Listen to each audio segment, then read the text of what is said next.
Welcome, ladies and gentlemen. Welcome to this week's edition of the Sunday Wire.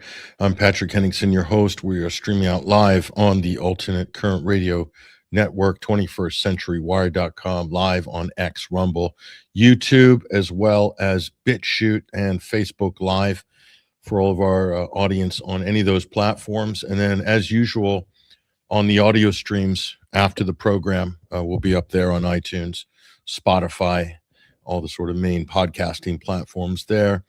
And appreciate you guys joining us.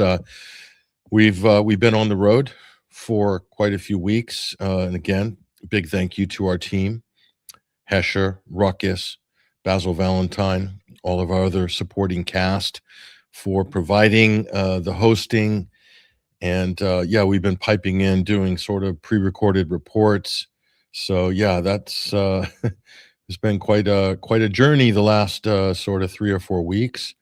And again, without such a great team, we're able to do this show in different formats. And I hope you guys appreciate that we're able to do that. In previous times, just because of budget requirements and constraints, we haven't been always be able to afford to have a supporting cast and guest hosts and things like that, because it's only something we've been able to do regularly on a recent basis. And it's mainly because of your support. It's because of your donations. It's because of your subscriptions to 21wire.tv. So I want to tell you guys, it's because of you that we're able to expand. That allowed me to get out into the field to do reporting in the Islamic Republic of Iran during a really pivotal historic moment. And I've been able to sort of deliver some reports that I hope have been helpful to, I think, get people to understand better what's been going on in that part of the world at a very critical time. So again, that's really our listeners, our viewers, all of you guys, and our new sort of listeners on Rumble and YouTube, everybody who's come in, hit the donate link and supported us. We've got a lot of new subscribers. In fact, we've had quite an incredible uptick in supporters in the last couple of weeks, and we won't do it this week because we need to sort of collate the data, but we'll give a shout out to those individuals' first names in next week on this broadcast.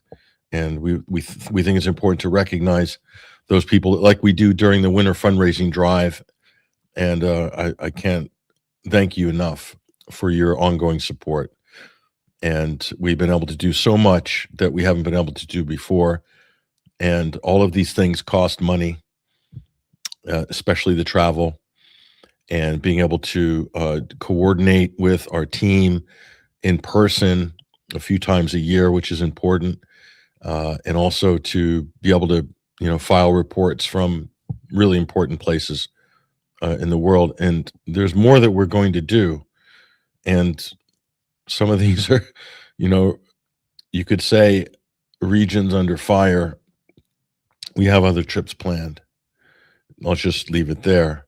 But we hope you appreciate the fact that we're just giving you straight journalism when we do these sort of coverage journeys. And, I could be a lot more, let's say, ideological or more of an activist. And there's plenty of activist journalists out there. There's many of them. But we try to keep it, I try my best to be as objective as possible, because the whole point of me going is so that I can see things with my eyes and then relay that, what I think is that sort of is as close as possible to the objective reality to you, the audience, in my first language, which is English. And that is the main reason why I do it, because I'm hoping that I'm a good enough communicator that what I'm telling you, I'm seeing, hearing, feeling, observing, noticing, and I convey that to you. I'm a good enough communicator that I can get you a version of reality that at least in my mind, I hope in yours, is a very close approximation to something. Nothing is 100% objective. That's just impossible. As a human race, I think that's impossible. But to get it as close as I think I can to an objective take or an objective observation, or to get a shared experience, I think I'm able to do that, at least is it to the best of my ability. And I will wager, and I hope you're with me on this wager, that I can do that better than CNN, the BBC, or any of these other mainstream networks. And I will say, as a caveat, from some of these major mainstream networks, recently I have seen glimpses of actual real journalism happening. It's taking them forever. And Lord knows they're late to the punch. Had they done this 4 years ago, we could have avoided a genocide in Gaza. But that being said, we have seen glimpses of real journalism, which is welcome. But I'm betting that my closest approximation to objective reality is going to be closer to objective reality than the mainstream media. If you agree with me, that's probably why you're watching this show. That's why you're tuning in. That's why we're having thousands of people commenting on the live stream. We've already got a few hundred lined up now, dropping comments. So I expect a few hundred more in the next 15 minutes and so forth. We'll address some of those comments and showcase some of those in the Overdrive. I might be joined by some of my teammates. Our team's on the road. Hesher's on the road. Ruckus may be as well. Basil Valentine is also attending what sounds like a very important event or seminar. He might join us to share his insights later. If not, we've got our plate full, and I will have plenty to share with you. Okay. And so for now, let's go to what we've got on the burner.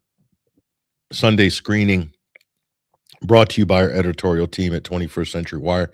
Iran school bombing, the search for the truth. Now, as we were talking about mainstream media outlets, the producer of this documentary is Sky News. Sky News. Okay. Plenty of criticism for Sky News. But as a standalone piece, there's value in this documentary. That's why we're showing it to you. I've been a big critic of Sky and everybody else and every other sort of Murdoch-linked news outlet, but it's becoming so hard to avoid the truth. The pressure on these outlets is immense. They're losing audience. They're losing support. They're losing their ad revenue share. Their brands are damaged beyond anything that's repairable. So they're having to, in my opinion anyway, having to employ filmmakers that are actually doing real journalism. And they're having to occasionally publish pieces like this. Let's just leave it there. You'll watch it and let us know in the comments for yourself whether you think this is a good piece of journalism. And we're talking about the Minab school in Iran. And I just saw some very moving video tributes on social media, Instagram specifically, that really characterize this issue in a way that is deeply moving, deeply touching. Anyway, happy to see Sky contribute here. There's others that have covered this as well. There's also a native Iranian documentary that friends of the show worked on. One filmmaker from Syria, and specifically that has been on the show before, Gofran. If we get that film subtitled, we will hopefully share that as well in the future. But I don't think it's released yet. But it's on the Minab school, and there's just so many different parts of this that are worth bringing into the conversation. But this is a good starting point. If you don't know anything about this issue, I think that's fine. Watch this, and then the rest, well, There's plenty to fill in the blanks there. Theme of today's show: it's time to dial back the wars. We're at a very dangerous junction, and now we're going to get into the meat of the conversation here. We're at a very dangerous point in history, very dangerous inflection point. We have these different conflicts around, and at least two of the major ones are very much in danger of converging right now, unless we're able to dial back the wars. And this is a perfect opportunity to dial back the wars right now. We have in front of us a golden opportunity to de-escalate, to dial back these wars. And that's a message I want to get across very clearly, because I don't think the people who've been pushing these wars fully appreciate and fully understand the gravity of what they have signed us up for. Those of us living here in privileged populations in the West, privileged in the sense that we're able to wage war against all of these different people in these various, developing countries, talking mainly about the Middle East, aka West Asia. I use those terms synonymously, but those of you who understand, the term Middle East is a Western creation. It's a colonial orientative term. And the new term is West Asia. And this is more, I think, in line personally with a realistic geographic representation, geopolitical representation, but it's also where the conversation's going in the future. And I'm sorry if, I'd love to be talking about the Middle East forever. Before it was called the Middle East, it was called the Near East. Then it became the Middle East, and now it's becoming West Asia. And I think that's fine. I think West Asia is accurate. It's accurate. And hopefully there will be a time when certain African states will no longer be called Francophone states and will be referred to as they actually are. They actually have names. They have unique political economies and so forth. So anyway, time to dial back the wars. I'm going to show you where these dangers are taking us at the moment. And I'm going to bring up a very uncomfortable point very shortly. We have an important message today, and I hope it lands. Here is one of those risks that is now coming to fruition. This little demon that the Europeans and Western liberals have been fetting and gushing over, this little pint-sized dictator, Vladimir Zelensky. Ukraine strikes Iranian vessel in the Caspian Sea, kills crew members, and Zelensky claims that the Ukrainians can enforce the movement of Iranian vessels, prohibit them because they're aiding Russia somehow. So they're claiming that somehow Iran, who's being attacked by the US and Israel, and with the full cooperation of NATO, including the UK, which we'll show in a minute, claims that somehow Iran is the source of the pain that he and his ultra-nationalist Ukrainian far-right self-appointed dictatorial government, by the way, Zelensky has suspended elections indefinitely. He's been out of mandate for 2 years. 2 years. Because he nor do his paymasters in America want the people of Ukraine, or what's left of Ukraine, to have any say. They don't want to have a referendum on the continuation of this losing war. This is NATO's proxy war against Russia in Ukraine. Understand that's how it will be defined in history, even though people are resisting this characterization now because it exposes just the abject fraud of the whole exercise. So this little guy is trying to drag Iran into it. So he's effectively trying to merge the Ukraine war and the war in Iran.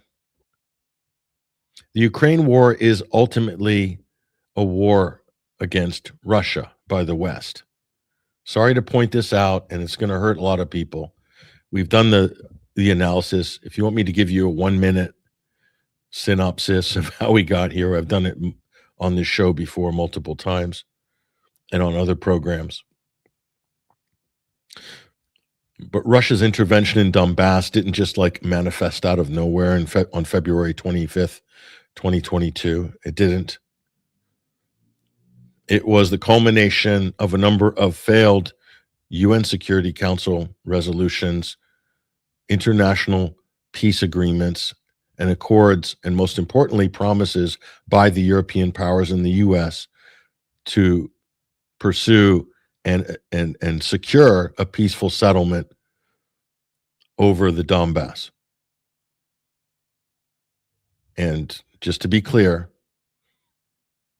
there was 8 years of civil war that preceded that, which was triggered by a US-backed coup in Kiev, which led to a violent civil war in which the US and the European countries backed the government in Kiev to raise the military to NATO standard to attack and kill their own people, Russian speakers in Donbass.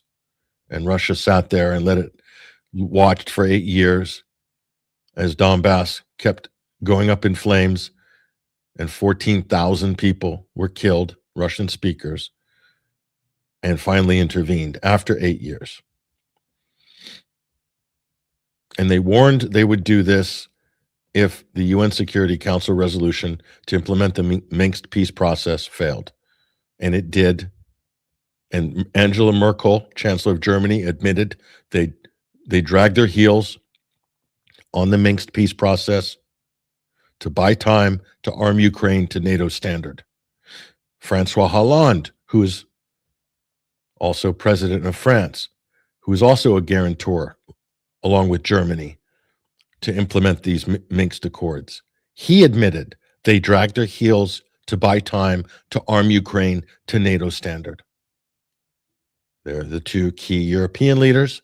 And Petro Poroshenko, the US-installed president in Ukraine after the Maidan coup, admitted that they dragged their heels on the Minsk Accords to buy time to arm Ukraine to NATO standard, to prepare for the war that everybody knew was on the cards.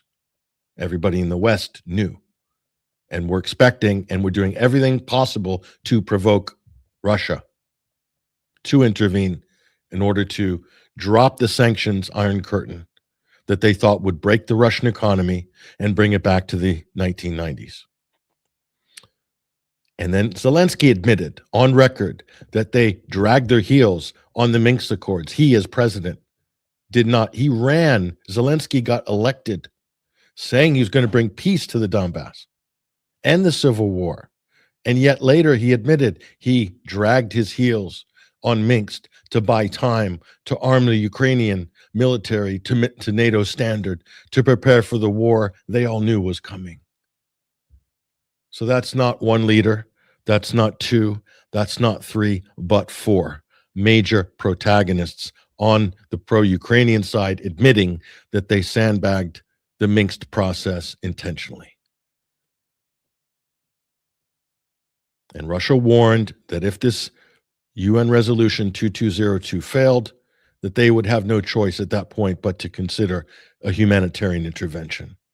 And surprise, surprise, that's what happened.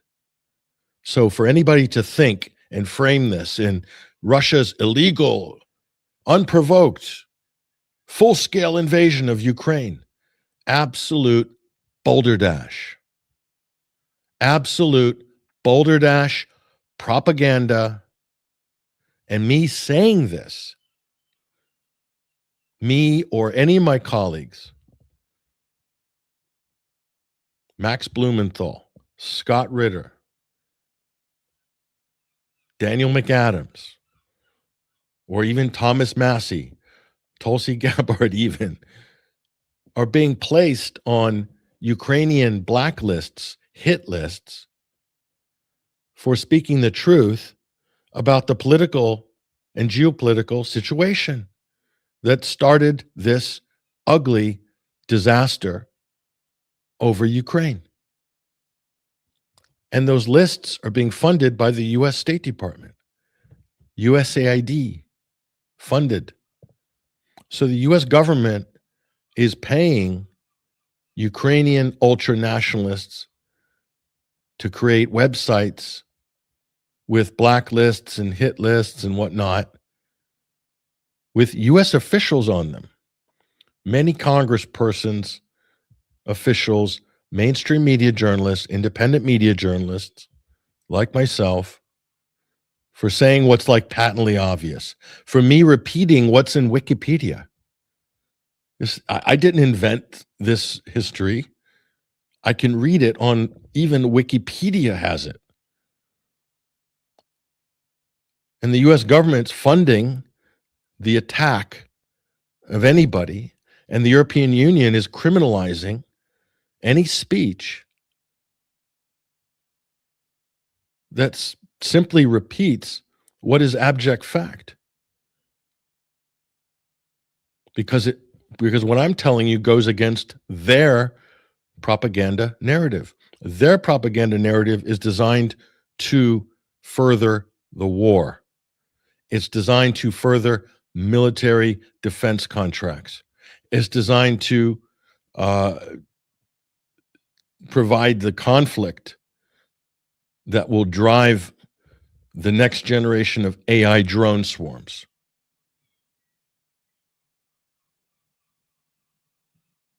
And all these other wonder weapons. Okay? That's what that propaganda narrative is about. And it's pushing us dangerously close to World War III. They're talking now so casually, these banal, vapid, political empty suits in Brussels, the Baltic states, NATO stand, in Westminster, so crass and arrogantly and casually talking about nuclear strikes, engaging in a nuclear war against Russia, as if it's going to have a happy ending for anybody. This is insane. And the United States making the same remarks, not just about engaging with Russia in a nuclear exchange, but preemptive nuclear strikes against Iran. And the types of agents that they have in the field are people like this, a former comedian from an Eastern European television backwater that was doing second-rate TV vaudeville before he was drafted to play the role of president in a TV series that was an audition for him to run for president only 2 or 3 years later. This is crazy. There's nothing normal about this. And you people are still running with this, and you know who you are. You're still running with this guy. And look what he's doing now, trying to drag Iran, or trying to drag his country, Ukraine, into another crosshairs. Is Russia not enough? Is poking the bear not enough? You want to poke the Persian tiger as well? You think that's going to be good? Let's just set alight the entire region, the whole of Central Asia, the Middle East, Eastern Europe. Let's just light it all up in flames. How about that? And with any luck, we'll be able to get Pakistan and India to destroy each other. How about that? Will that make everybody happy? Will the defense contractors be happy at that point? Will the shareholder dividends be good enough at that point? Will the Palmer Luckies of the world be rich enough at that point? Will the Mark Andreessens and the Elon Musks and the Jeff Bezoses and the Mark Zuckerbergs of the world? Will they be just wealthy and secure enough at that point that they just won't want to rule over us anymore and make our lives an absolute misery? Will they leave us alone at that point and sort of retreat to their communes and underground bunkers or private islands in the Caribbean or Paraguay or the ranch in New Zealand? Or I think one of them has bought a quarter of Fiji or the Greek islands or their islands off of Albania. At what point is enough for these people? At what point is enough for these people?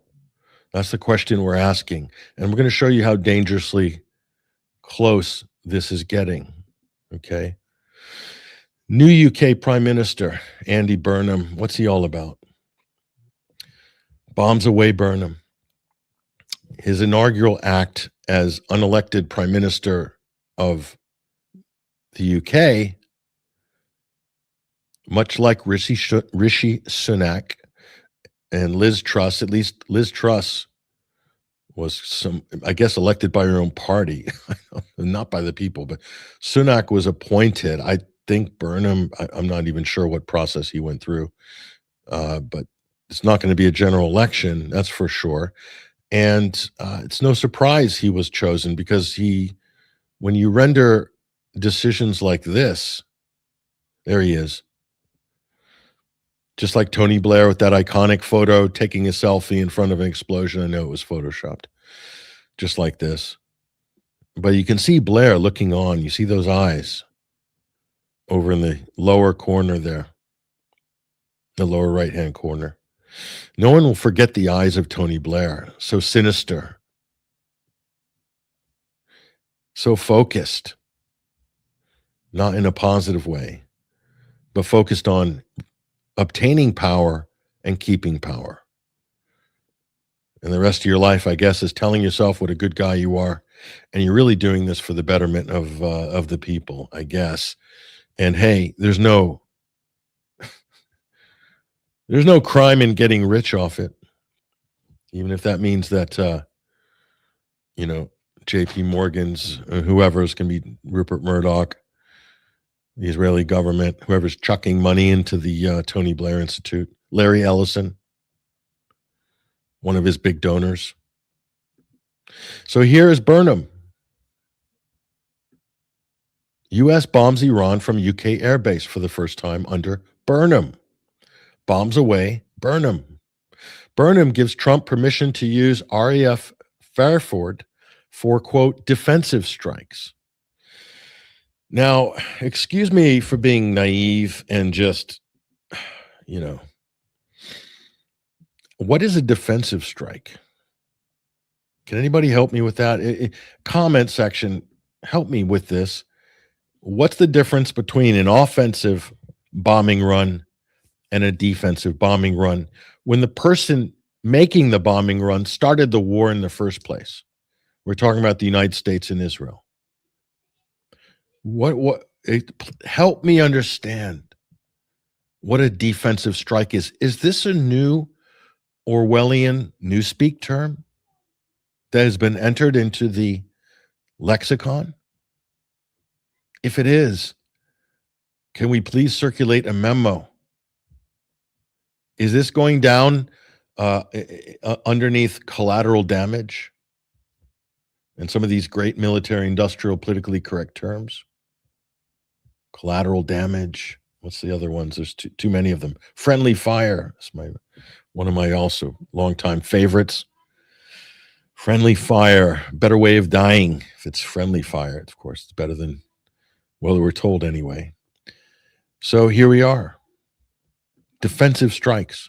That's how you legalize it. That's how you justify it. That's how you normalize it. But what's he doing, actually, in doing this? What does Britain tend to gain? What do they stand to benefit from allowing the United States to use UK bases to bomb and kill children in Iran and massacre civilians in Iran, to destroy commit war crimes, destroying civilian infrastructure, etc. All the things that the U.S. has done and are bragging about and threatening to continue doing. Where's the benefit there? We'll show you what the benefit is in a minute. So, of course, the natural reaction, Iran's IRGC has warned that any British military base used by the U.S. to launch attacks on Tehran will become a, quote, legitimate target. Shock horror. And you can see, oh my gosh, the British tabloids were incensed by this. How dare the Iranians threaten us? These are just defensive strikes. There's nothing wrong with allowing the United States using Britain as a launching pad for bombing Iran. That's what the British tabloid media are telling its working class to maintain this pro-war coalition, this solidarity against this evil Islamic regime in Iran. That's how it's being framed. Surprise, surprise. Shock horror. And here we go. It continues. The UK has allowed the US to launch defensive operations from British bases hosting American planes since the start of its war in Iran, but has refused to help in offensive operations, says The Guardian. Not a bit of irony here from The Guardian. I put question marks there because it's just kind of insane. This is literally crazy. This is the type of journalism that if this war does escalate, that whoever wrote the copy of these articles really deserves to go up on war crimes charges, I would say. I would say at least fired, at the most. They're basically doing a cover-up for, they're providing future justification for an escalation, a world war level escalation here, by covering up the fact that there is no difference between offensive and what they're now calling defensive operations. This is just utterly fraudulent on a journalistic level to not push back on the government. That shows you the security services, the deep state run even the left, or supposedly the liberal left, which The Guardian clearly is not. The liberal left has been pushed so far to the right that they'll put out tripe like this. But what it's controlled opposition when they don't question the premise or the framing of the argument. Do you guys I think you guys understand what I'm trying to say here. But this is the insidious level of propaganda I'm showing you so that you fully grasp how we are being, and the public is manipulated. And this is how they drag us into backing, or the general public anyway, to back or acquiesce to an escalation in the war agenda, signing us up for World War III, basically, by claiming that we haven't done anything wrong. These are just defensive operations. And if Iran ever does strike back against the source of the aggression, well, that's all the Iranians' fault. They're at wrong. They're the bad guys, not us. We're the good guys. We're just doing defensive operations over here. I mean, it's not as if the Americans could use any of their other air bases in Romania, in Greece, in Cyprus, in Turkey, in Italy, in Spain. Oh, the Spanish government forbid that. Shame on them. Trump imposed tariffs on them for not providing a launching pad. The U.S. can use bases in France, Germany, Ramstein Air Base. Okay. They got plenty of other venues. Kosovo, Bondsteel. They got plenty of venues to launch this war in Iran. Why would they want Britain to play host, to be an accessory to this war crime? Well, obviously, because by doing this, it locks Britain politically into Washington.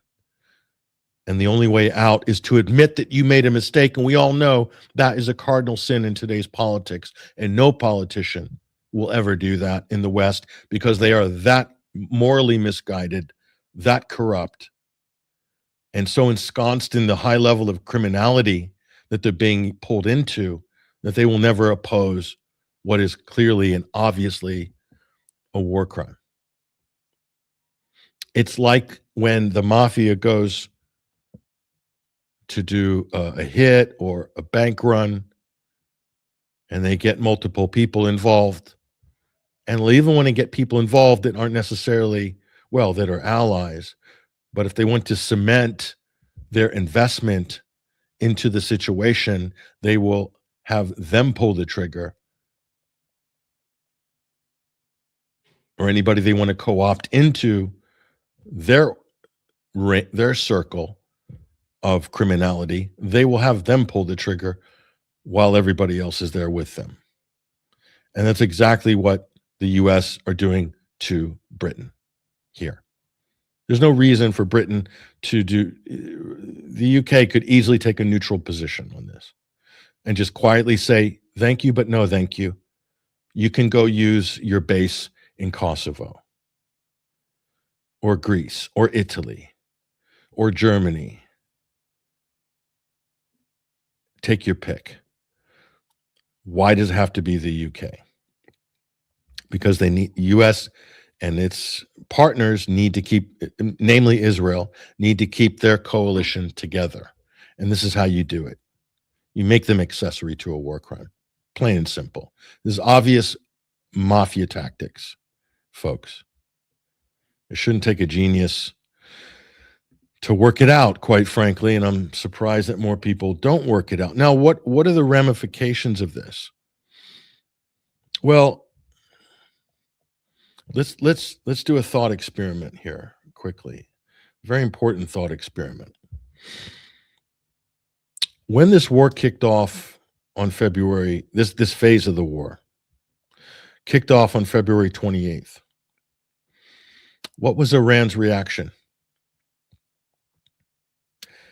It struck at all the U.S. bases in the Persian Gulf, at all the GCC monarchies. It hit Saudi Arabia, U.S. bases, U.S. planes, U.S. facilities in Saudi Arabia, in Bahrain, in Qatar, in Kuwait, and now in Jordan, in the Kingdom of Jordan, another U.S. client state. In addition to retaliating against Israel, who were an aggressor. I might have left out a Gulf state. But Iran did that, and in doing so, they were in compliance with international law and the laws of war. That's why nobody could really push back, or there's no legal case against them for that. The U.S. and Israel and their allies waged an undeclared war of aggression against Iran. Okay? And so the response by the Iranians was to hit the source of the aggression. And if that source of the aggression are U.S. facilities and bases dotted around the Persian Gulf, then so be it. International law, 7 countries involved, the UAE, Bahrain, Qatar, Kuwait, Kingdom of Saudi Arabia, now Jordan, Israel, I think that's 8, I'm not sure.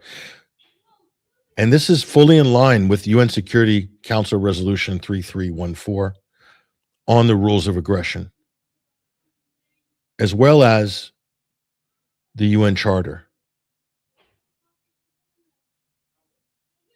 I don't have the exact article in front of me. It may be, I'm not sure the exact article, but it has to do with the clause regarding good neighbor behavior for UN member states. And allowing the United States to use your country as a launching pad for an undeclared war of aggression, killing people in Iran, is not good neighborly status, according to the UN Charter. And so that invites retaliation against the U.S. positions in those countries, as well as any logistical or resource support for those countries. And that's exactly what happened. So the question I'm asking you is, and if luck should have it, when I was in Iran at the press conference in Mashhad, we spoke to the parliamentary head of the Committee on National Security and Foreign Policy, Ibrahim Azizi. And this was 3 weeks ago. And I asked this actual question, not fully knowing how relevant it would be today. I knew it was going to be relevant, but I didn't realize it was going to become so obviously relevant as it is today. And here's that question. I'm going to bring that up onto the stage now, and you'll hear his answer as well. So listen. And briefly, the GCC countries, when... Or hold on, we're just going to remove that from the stage. This is the press conference here. Thank you.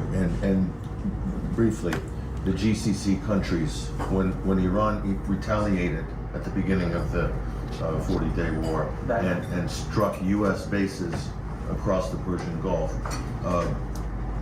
in terms of the laws of war and the Geneva Conventions, Iran is within its right to retaliate against the source of the threat.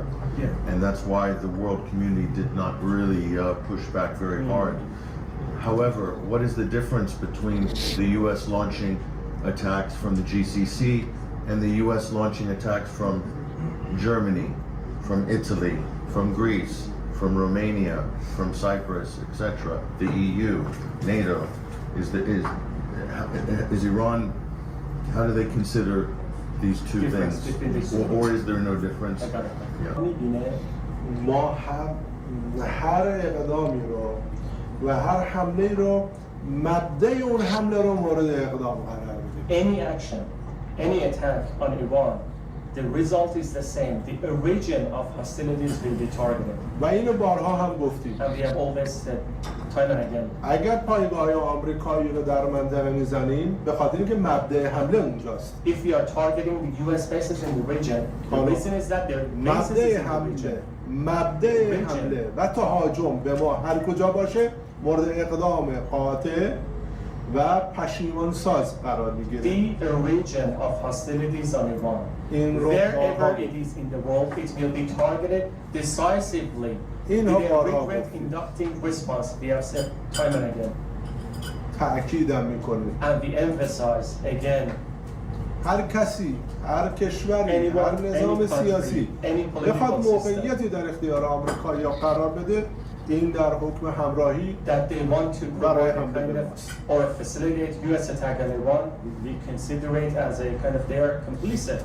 حق مسلم ماست. It's our natural rights. حق مشروع ماست. Legitimate rights. و علی القاعده دارای منطق دفاعی هست. It has a defense logic behind it. Thank you. Thank you. Well, there it is, folks. So that's the highest ranking member of the Iranian government's Committee on National Security and Foreign Policy. And that's what he has to say about that particular issue. So there shouldn't be any question, I think, about what that means and what's at stake. And this is my point. My point is that what our European leaders, Western leaders, the US, all of their allies, whoever is prime minister this week in the UK, they change so rapidly these days, Germany, France, Brussels, Italy, Greece, Cyprus, these are all EU countries, all NATO members.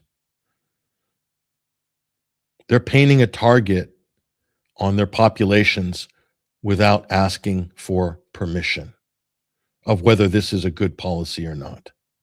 In other words, signing us up for a war, signing us up to be a material accomplice of the United States and Israel without any democratic process at all. I hope you understand the gravity of this, how important this is as an issue.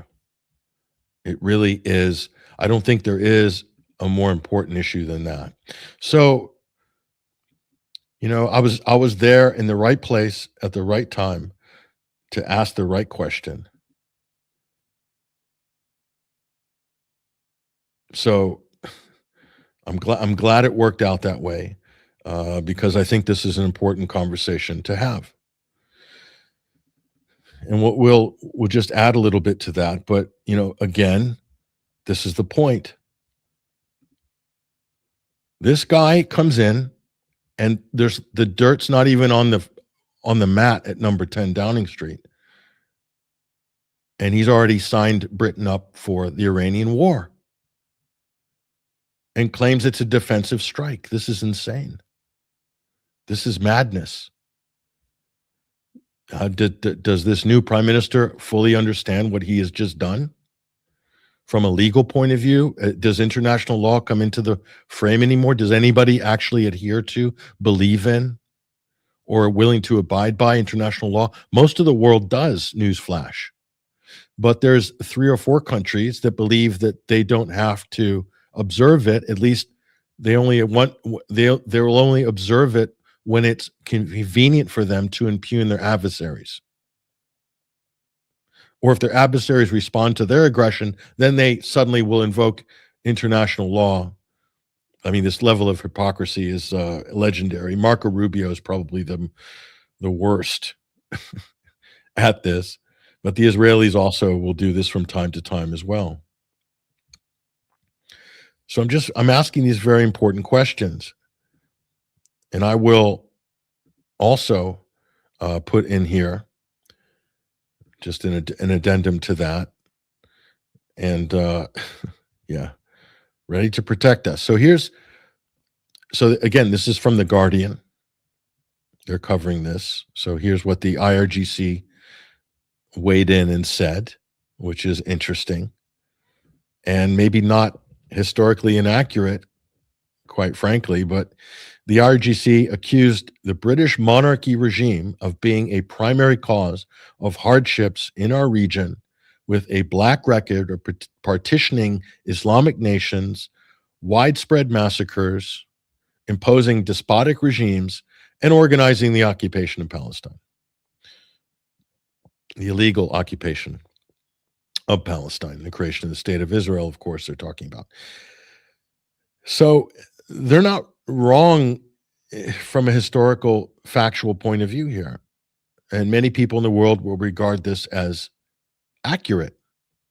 Now, politically, this might not be acceptable to say in the United Kingdom, let's say in the House of Commons. No MP other than maybe George Galloway, who's no longer in Parliament, or Tony Benn, who has passed away, and there might be 1 or 2 others. Maybe, I think Richard Burgon from Brighton, he might be able to say something along these lines, factually. But that's what they're saying. And this is not going on deaf ears in terms of the global audience. That's what you have to understand. What I'm trying to say is Iran is not isolated here. They're not isolated. They're not on their own. So I thought I'd share that with you as an important point to understand that these are not cost-free, potentially cost-free activities, or being accessories to war crimes. You can't, and I know there's a lot of pressure from the U.S. and from the Israel lobby for the British government to play their part in destroying Iran. There's a lot of pressure, but it's definitely not in the British interest to participate in these, what the Nuremberg principles concluded at the end of the Second World War as undeclared wars of aggression being the ultimate state crime.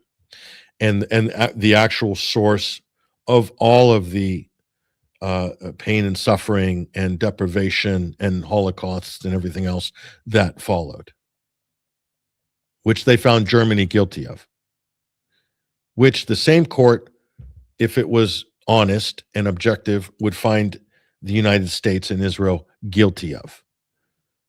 In this instance, as well as the current ongoing genocide in South Lebanon, and you could even say, if you went to class, the West Bank, the pogroms that we have seen this week, the Kristallnacht-like events we have seen this week, will, in the long run, be gauged as an ongoing genocide of the West Bank.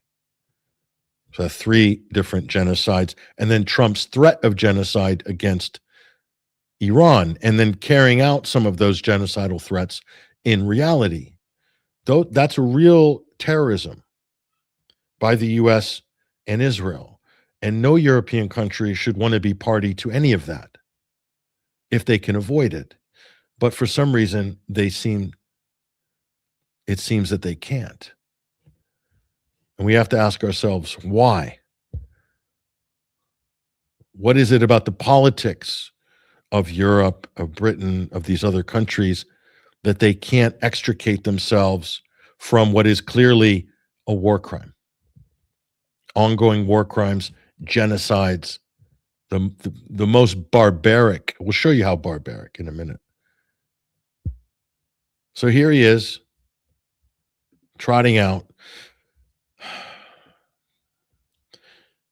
on his website, which is totally unaccountable, which isn't foreign policy, but's being used as a proxy for foreign policy, which is just should be unacceptable to any real country. Any real government should reject the way that this president in the U.S. is conducting policy on a website that he owns and not releasing these statements through the State Department. From this point forward, anytime the Islamic Republic of Iran shoots a ship in the Strait of Hormuz, whether it be by missile, rocket, drone, or any other device or weapon, the United States will bomb and destroy one bridge or power plant, including those located next to, in, or the capital city of Tehran. Thank you for your attention to this matter. President Donald J. Trump, a psychopathic, raving narcissist, war criminal. How else can you describe it? So this is just the threat of this from a head of state of a nuclear power itself is a war crime. And this is happening on a daily basis. And mum's the word from any of the European client states, or from anybody in the UK for that matter. Everyone's just scared to check or challenge this out of control, very unpopular leader. You have to remember, Donald Trump on many of these issues is polling at or below 30%. So it's not like you're going against the American population by opposing Trump, but you're going against the money. You're going against the war machine, and you're going against the Israel lobby. Oh, he's not done there. Trump says that the U.S. will carry out massive attacks in Iran, way bigger than Operation Epic Fury and bigger than any other attack ever carried out before. We're all set for it. Close to making the decision. Well, just in the last 24 hours, Trump's backpedaled a bit. But look at this. Trump said the Iranians haven't received enough pain yet.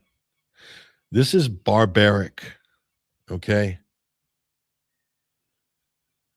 And then they're putting out fake claims among all this that the Iranians are chasing him because they want to make a deal. That's a total and utter fabrication. That's a lie. They don't have direct communication. They have communication via Pakistani intermediaries. The U.S. have been sending messages to Iran asking for a ceasefire, wanting to make a deal, and then the Iranians are responding via the same Pakistani channel, intermediary channel, saying that they don't want to deal with the United States. They don't trust the United States. And then Trump comes out publicly and says the Iranians are begging him for a deal. So obviously, fabrications and frauds. So obviously, for this reason and this reason only, not even putting aside the fact the U.S. are attacking, assassinating people during negotiations, killing negotiators, aside from that, that level of barbarism, just this basic parlor deception, this kind of incredible propaganda. I mean, the front that you need to do this, the chutzpah required. I thought only Israel was capable of it, but now the U.S. more than ever are mirroring Israeli tactics, language, and rhetoric, which is very disturbing.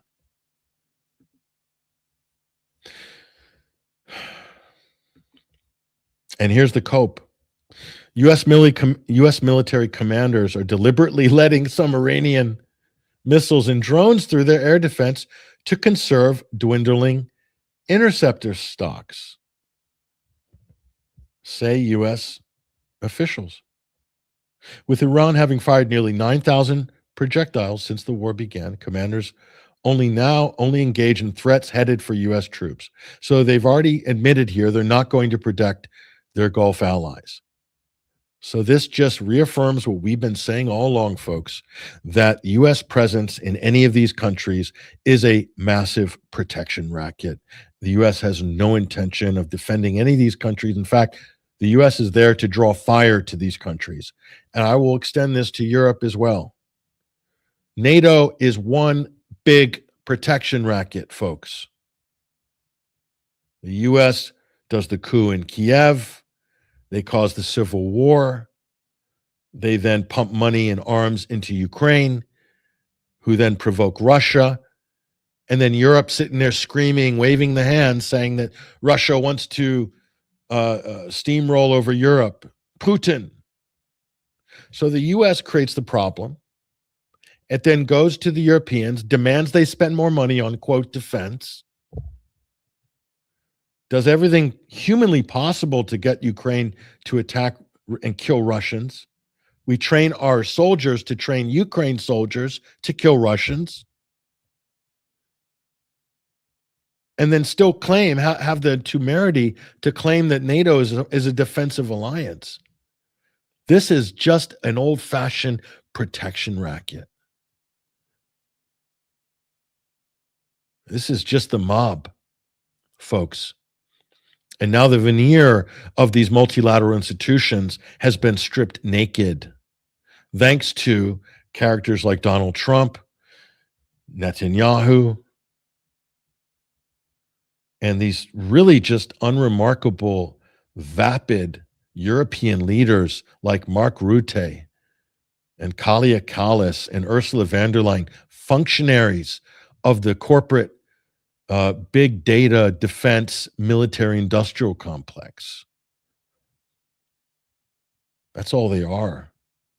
It's one big, cheap, fraudulent protection racket. If the U.S. wasn't in Europe, there would be no Russian threat, unless Britain or Germany stepped up to provoke Russia into a war. That's never happened before, has it, in history? European powers, rival kings, kingdoms, fiefdoms, creating a bigger war in order to drag Russia in, to destroy Russia. That's never happened before, has it?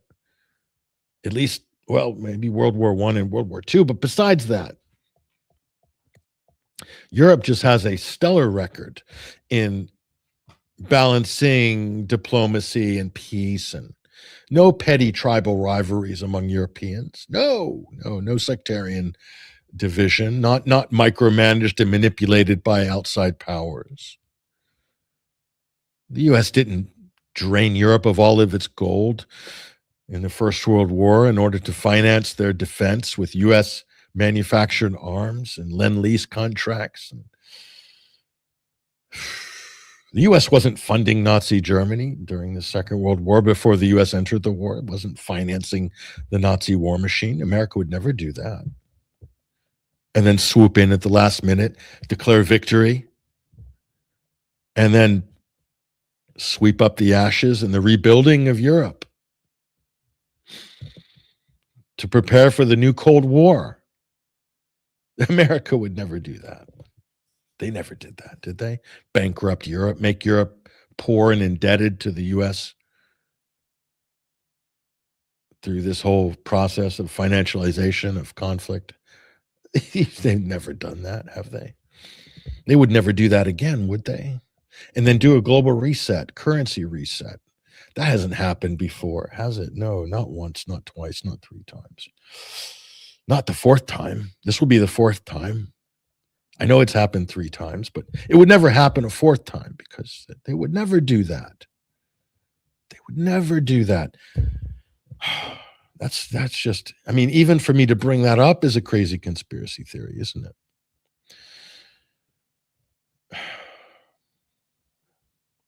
There it is, folks. This is the biggest cope I've ever seen in my life. U.S. military commanders deliberately letting some Iranian missiles and drones through their defenses to conserve dwindling Patriot missile stocks, interceptor stocks. I mean, come on, folks. Crazy. So, and we're going to wrap this up and go to break in a minute, but I want to just point out something here. Here's a quote by Marco Rubio. And this is one of the big things I want to underline here this week. And we're not done with this, by the way. Trump considers a massive attack on Iran, while Tehran labels the UK accomplice to America. Marco Rubio says he told reporters President Trump's approach to the war was a, quote, head for an eye. Not an eye for an eye, a head for an eye. In other words, one of ours, you take one of ours, we kill 100 of yours. This is the mentality. This is sort of savage, middle-aged kind of approach to warfare, right? Where is this coming from? Oh, actually, I know where this comes from. This is, again, the disturbing pattern of U.S. officials mirroring Israeli language when it comes to war and the total abrogation of the Geneva Conventions, laws of war, international war, reciprocity, proportionality, all of it. Out the window, in the bin. No, we're going to adopt the Israeli approach, which is basically this. Rise and kill first. And if you can't kill them on the battlefield, kill their newborn children because they might be future resistance. That is the current Israeli doctrine. Here's the book that kicks it all off by Ronan Bergman, Rise and Kill First, The Secret History of Israel's Targeted Assassinations. And if only it ended with targeted assassinations, let's look at where this brings us to, right? There, that's Rafah. That's the Palestinian city of Rafah in 2025. Look at it. Take a good look. That's rise and kill first. And it's and better yet, let AI create the kill target list. And this is what you get. This hellscape, folks. Take a good close look at it. That's it. That's the Israeli doctrine. That's what Marco Rubio and Donald Trump and the annihilation threats against Iran. And there are many villages in South Lebanon that now look like this. And we can't proscribe Israel or the IDF as a terrorist organization, folks. Are we serious? That's Rafah in 2025. Now I'm going to shock you. Here's Rafah in 2021. Take a good hard look. There's people living in all those homes. Or there were. Many of the people living in those homes are now under the rubble. And this wasn't by accident, and it wasn't to get Hamas. This was a policy of depopulation by Israel. And they're very open and public about it. If you read the Israeli press, if you listen to the Israeli Knesset, and they're leading cabinet ministers. They're not shy about and boasting that they did this to this.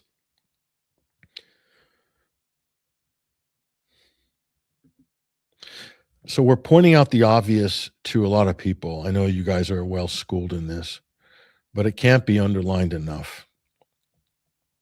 The end result of this is, even the International Criminal Court, the prosecutor who brought the genocide case against Israel has been removed at first time ever as a prosecutor under pressure from Israel and the US. He's been sanctioned, he's been debanked, he's been attacked. And as they did with Julian Assange, fitted him up with a fake sexual abuse case. And behind this, a lot of pressure on various members of the institution to basically do the easy thing and kind of push him out. His crime, he filed the case against Israel for genocide. Even it's the most open and shut, obvious case. And against Benjamin Netanyahu and Yoav Gallant specifically. He dared to take Netanyahu to task. Everyone in the world accepts and knows Netanyahu is a vicious war criminal and one of the most vile humans ever to walk the face of the planet. He will go down in history, the pantheon of evil criminals in history. Netanyahu will be there. Okay. He will be in that hall of shame. But still, even so, in the present day, anybody trying to hold him responsible will meet their demise professionally and be raked over the coals and defamed with the global corporate press. And the institution that was supposed to rein in this type of criminal behavior, crimes against humanity, will be ultimately dismantled and destroyed for trying to execute arrest warrants against actual war criminals. That's what's happened here. So that's the end result, folks. We don't make up the news, we just show it to you. That's the facts. That's what's happened. Not everybody's going to be happy that that's the case, but we're telling you, well, what many of you already know, regular listeners to the show. New listeners, I hope you've learned something in this opening segment. We're going to take a break, and we'll connect on the other side, hopefully, with one or two of our teammates. We'll see how we do on that front. But again, this is episode 605 of the Sunday Wire of this weekly Omnibus News Analysis podcast, radio program, TV program. We're on everything at the moment. More platforms to come. We'll see you guys shortly. Enjoy the music and the lyrical, poetic, sublime poetry of the Real Anthem band, friends of the show. We're so proud to be featuring this amazing track by Real Anthem. I'll see you guys in a few minutes.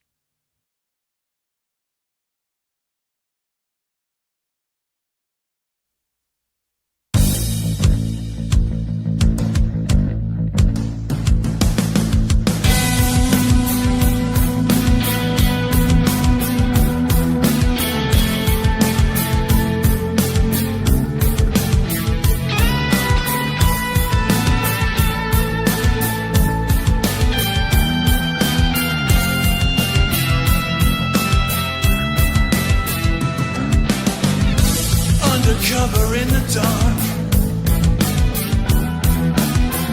secret wars are waged, quiet army sabotage, bloody attention remains, global faces of a crime, the sleight of hand betrays. Something slept inside their hearts as explosions raged. The system breaks as truth increases. The grip on us and the world order ceases. Behind the mask, it's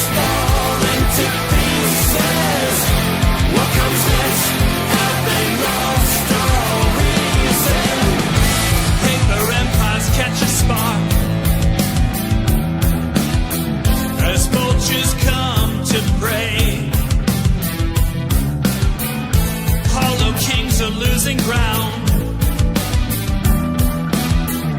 Shadows of decay. The walls begin to show a crack as ancient echoes fade. Scales shall fall from blinded eyes, renewing all our faith. The system breaks as truth increases. The grip on us and the world border ceases. Behind the mask, it's falling to pieces. What comes next? Have they lost all reason? Eyes open wide. There's no disguise. Eyes open wide.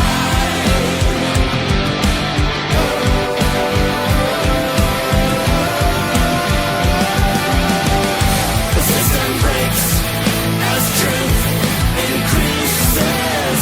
The grip on us and the world border ceases. Behind the mask, it's falling to pieces. What comes next? Have they lost all reason? The system breaks as truth increases. The grip on us and the world border ceases. Behind the mask, it's falling to pieces. What comes next? Have they lost all reason?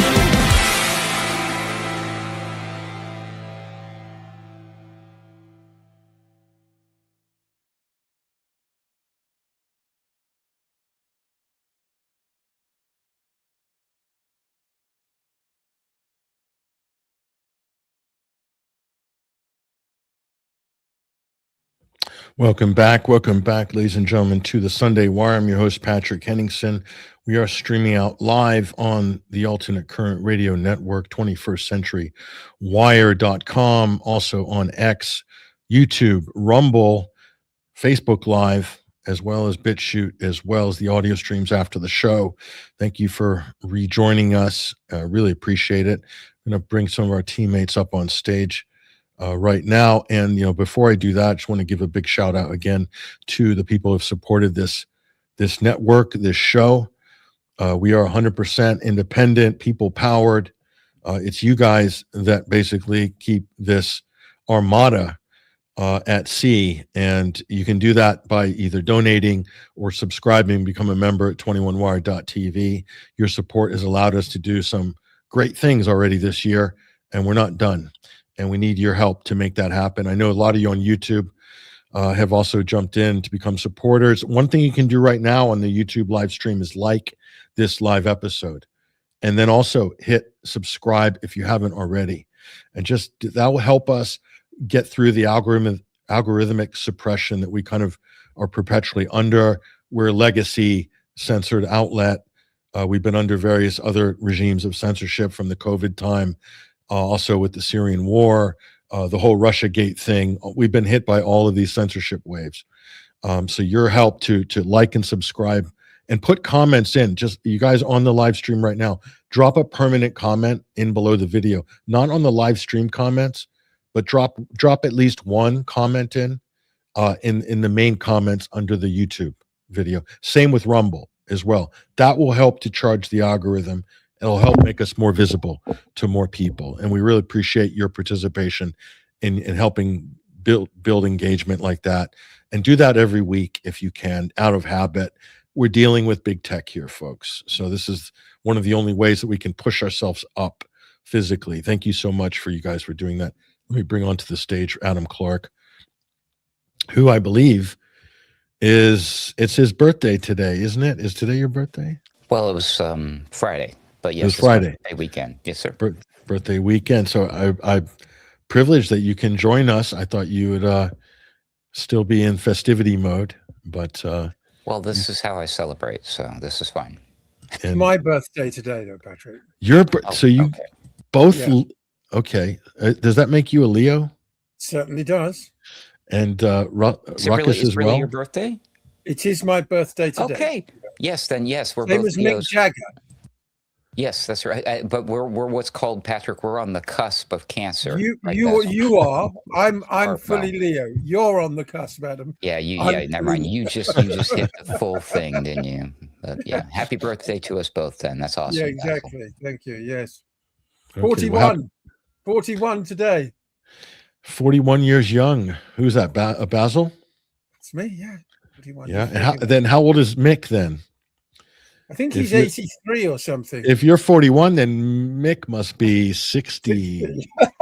Something like that, I'm right? barely 18 in that case then. Ruckus just a teenager. I'm debating whether Ruckus is old enough to be on this show. Unfortunately, I just turned 50, so there you have it. Without Did you? Right. Yes. Yes. I think you guys are doing well. Well, actually, Mick, I'm just looking up how old he is.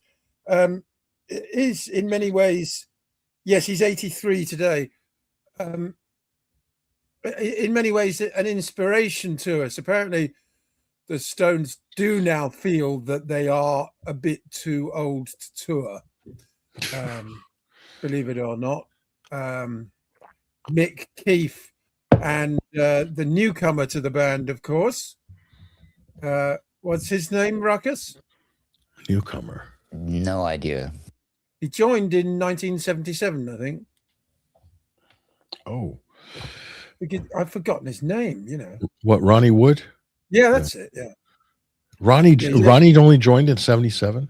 He joined in the 70s. Yeah, again, we should really get a definitive ruling on that. Yeah. He's only been in the band for nearly 50 years. That's why. Was he in the Faces before? Or he was in another big That's band? right. That's right. Faces? See, I know a few. 75. So 51 years. Really? The newcomer, Ronnie Wood, has been in the band. He joined in 75. Yeah, so he wasn't part of their heyday, believe it or not, which was the decade before he joined. I mean, talk about longevity. You've got to hand it to them. But I feel quite. What? Go ahead. Well, I was just going to say they do feel they're a bit too old to tour now, but apparently are planning a residency at Sphere in Las Vegas, because then, of course, they just stay in, I don't know, a luxury suite or a mansion on the edge of town, and just get stem cell treatments 5 days a week. Yeah, that's right. And get the helicopter in, and you don't have to travel around the country. Just stay playing the one venue night after night for 6 weeks or whatever. That's crazy. Huge money, $5,000 a ticket. So what a great life. I mean, you can't blame them for not wanting to stop, because they have had. I mean, I think out of all the rock and rollers going, they have had the best run of the lot, haven't they? I think ever since the Steel Wheels, yeah. I mean, I think it was 1962 that they formed. But then they sort of hit the rocks pretty hard. Were bankrupt in the 70s, and then they were introduced to a German royal named Lowenstein. Sir Rupert Lowenstein. That's right. Who I crossed paths with many years ago. Funny enough, so I met Keith Richards, Ronnie, and Mick. I first met Keith when I was 32 years old. And at that time, he was in his mid-60s. And myself at 31, 32, somebody in mid, that's like an old geezer. You know what I mean? I mean, it's like you can't get a rocker much older than that. And here they are still rocking in 2026. Yeah, they released an album this year, didn't they? In their 80s. Yeah. Yeah. And I will say Keith Richards was the most magnetic personality. Like when he walks into a room, everybody, more than Mick, everyone just flocks to Keith. I've never seen anything like it. And of course, all the women. He's like Bill Clinton I also met Bill Clinton around the same time, and he had similar magnetism, but for different reasons. You can imagine. It's a different type of pull there. Mm. Well, he was a bit of a musician himself, Patrick. Yes, He like Tony was, Blair. yes.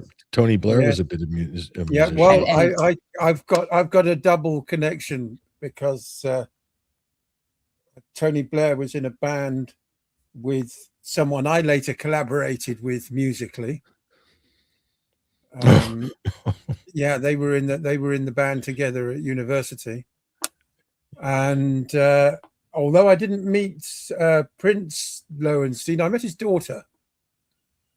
So, well, you know what they say, guys. What old George Carlin said: "It's one big club, and you ain't in it." You know. Nope. Well, I am, but you're not.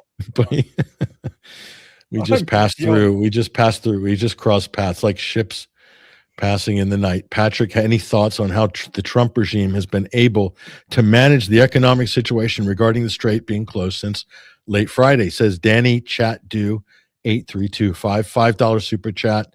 Thank you for the donation, Danny. And the answer is, it doesn't matter. It's about it's to open. implode. It's open. It's closed. The bond markets have hit the wall. We're facing a major economic collapse right now.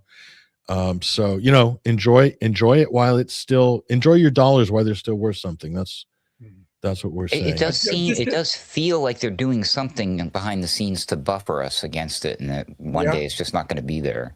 That's right. Yeah, I think it's a sort of. But I just want to finish off about the Stones and Mick and Keith and all the rest of it. In many ways, I'm not interested in their music anymore. I haven't been interested in their music for about 45 years. But they are, to some extent, an inspiration to keep going later in life, continue to do what you love, and it keeps you young and energetic and all the rest of it. People used to sort of start shutting down when they hit their 60s, right? That's it. The best is over for me and all the rest of it. But they've kept going. Who can blame them? They've had a wonderful life and they don't want it to stop. So, but I can remember when anybody in their early 80s, like they are, was in an old folks home with a Zimmer frame, down the Derby and Joan Club. So to be, contemplating taking on a residency in Las Vegas in your 80s is very impressive. I hope somebody is offering me the same, Patrick.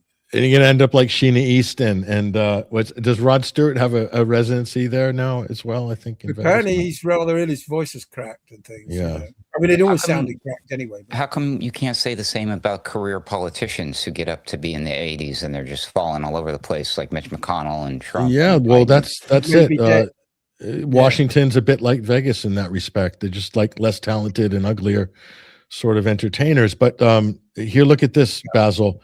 I hear Andy Burnham is a DJ. So like Blair, Andy Burnham was a frustrated DJ who got into politics. Is that the implication here? Well, very possible. It's news to me that Burnham was ever a DJ, but I mean, he's not that old. He was young in the 80s, 90s.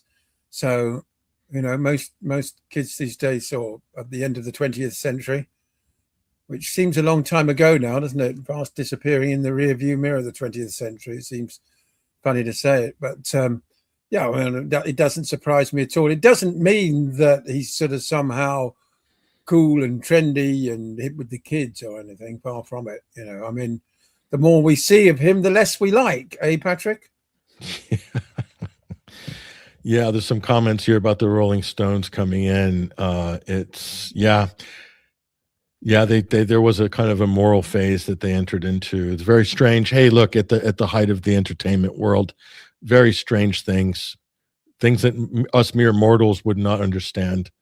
Well, they got co-opted by the establishment. They fully signed up to be part of the UK establishment. They got the royal seal of approval, and all the sort of histrionics and the drug arrests at airports. All that was forgotten. That was in the past, and they became these sort of national treasures, national icons, and all the rest of it. Do you know what I mean? So they dropped in. Unlike John Lennon, who was murdered for his political views. They stopped being controversial, if they ever were, a long time ago. There's never been any counterculture politics associated with the Rolling Stones. They're safe. Do you know what I mean? Yeah, It's been well managed. I mean, yeah, I agree. Oh, Lowenstein did a great job. He made them all multimillionaires, you know. It worked. The branding, the touring, all of it. Yeah. It's pretty solid. They've had a fantastic run. There's no doubt about it, you know. Yep, absolutely. And they Trump deteriorated nominated some of those guys for their cabinet. What's that, Russia? Just saying, Trump should have nominated some of them for his cabinet. He might have done better. Yeah, I suppose so. They could have run for president as well. I mean, they may be a bit young, on the young side, but you know, I'll wait till they're 90, and I think they could just reinvent themselves as a frontline politician. That's the plot of the. Yeah, go ahead. Yeah, I mean, it is a gerontocracy. People have been talking about this more and more, haven't they? You know, but having said that, I think actually ageism is the one last ism that it's kind of socially acceptable to get away with. You know, you can be refused entry to a nightclub because you look too old, Patrick, you know. Yeah. Quite simply, you know, people don't get jobs because they're too old. So if you've got all your marbles, if you talk sense, I don't think there's any reason why you can't be a political leader well into your 70s or 80s even. But if on the other hand, you're suffering from dementia, if you're geriatric, or for that matter, downright evil, you know what, then thank you very much, but no thanks, you know. So but it's solely down to age, that's all, because, you know, I think that's, as I say, I don't want to make ageism acceptable, which unfortunately at the moment it is, rather, you know.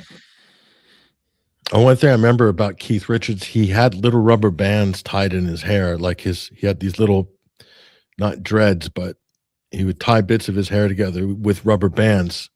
And these people made more money than God, you know, like he could afford to have probably gold-studded braids or whatever, but he just had rubber bands. And that was the attraction. Keith always was one of the guys.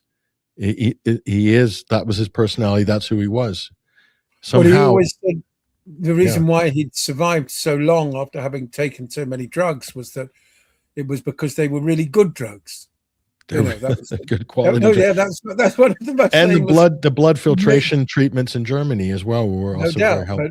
But it's one of the great key quotes is that yes, he survived so long and looks so good for his age because he's been able to afford the best narcotics available. People underestimate how these people who pour a lot of money into experimental medical treatments, they're actually helping to push the envelope of technology in these fields because nobody else can afford to pay for this stuff.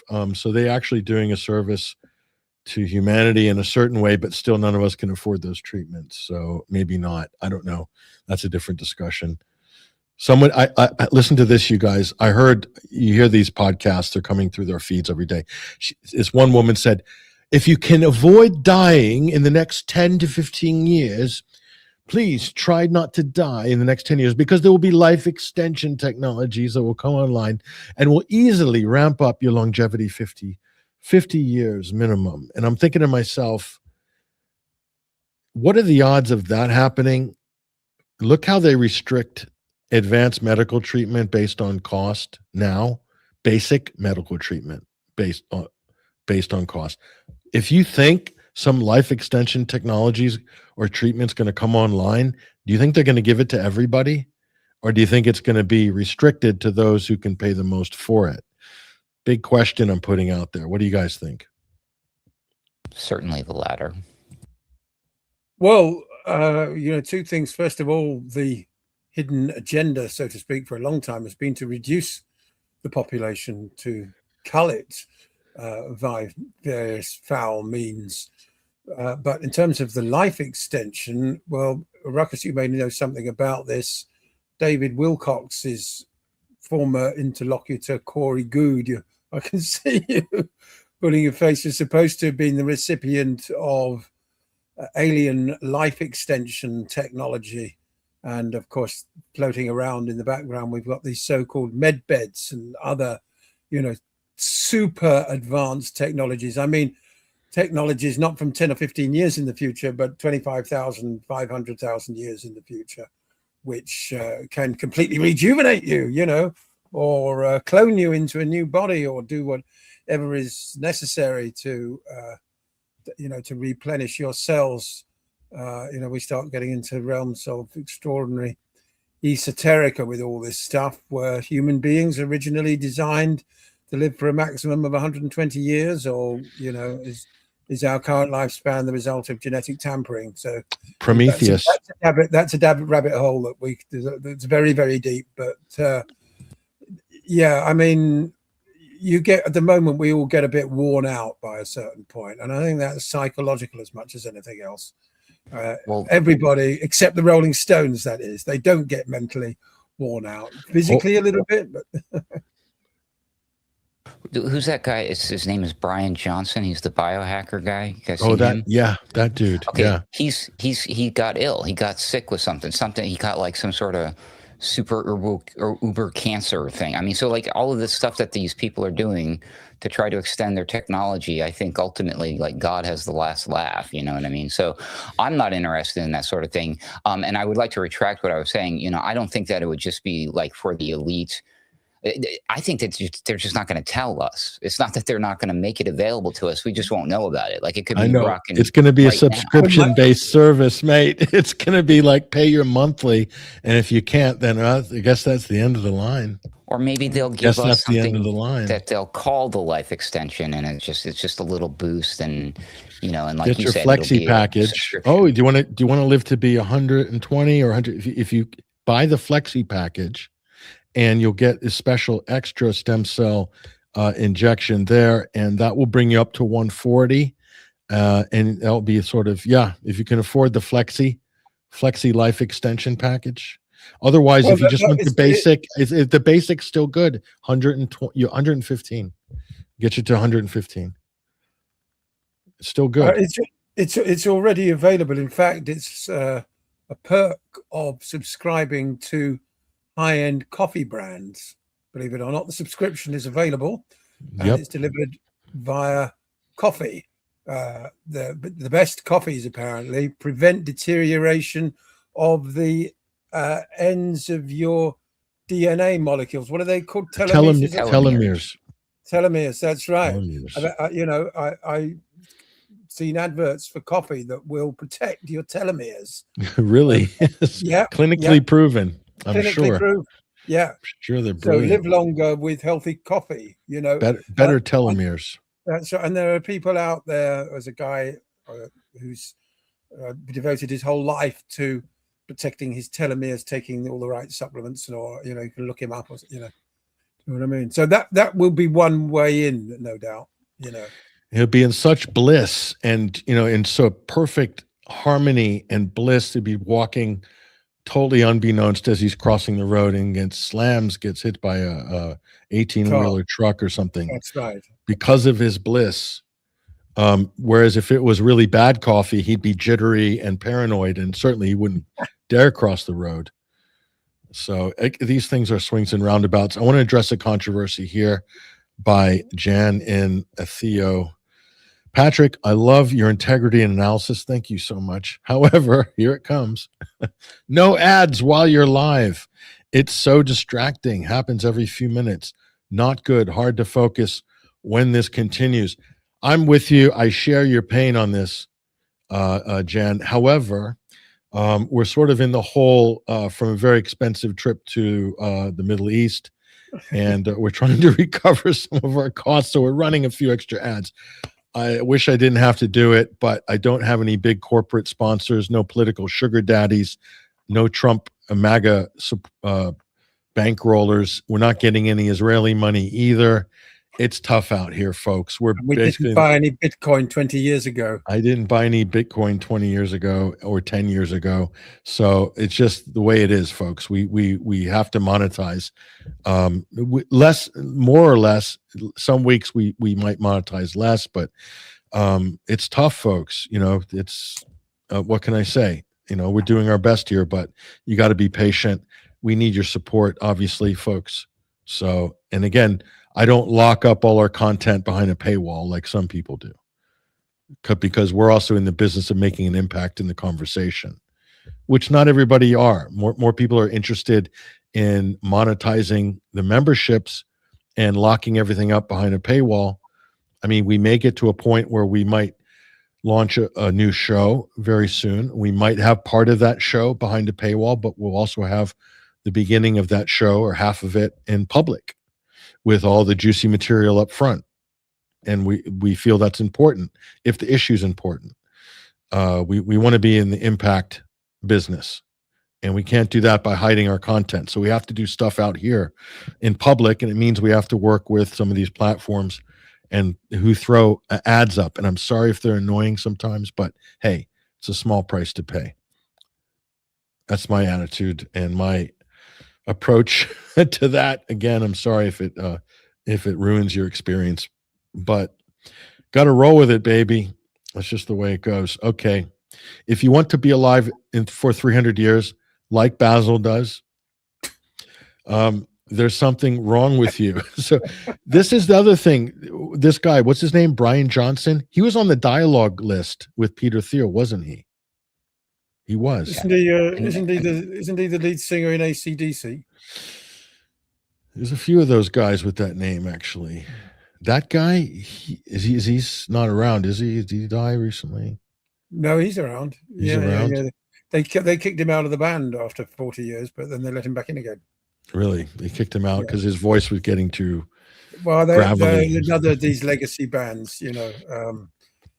Angus Young doing that schoolboy act in his 70s is quite something these days. You know? Yeah, I remember when that was so cool. Angus. Wow. So who would want to live 300 years? That's my question. I mean, did you guys see Prometheus with, was it Pierce, the actor, the Australian actor? What's his name? Guy Pierce. He played the Elon Musk character in Prometheus, Alien Prometheus. Right.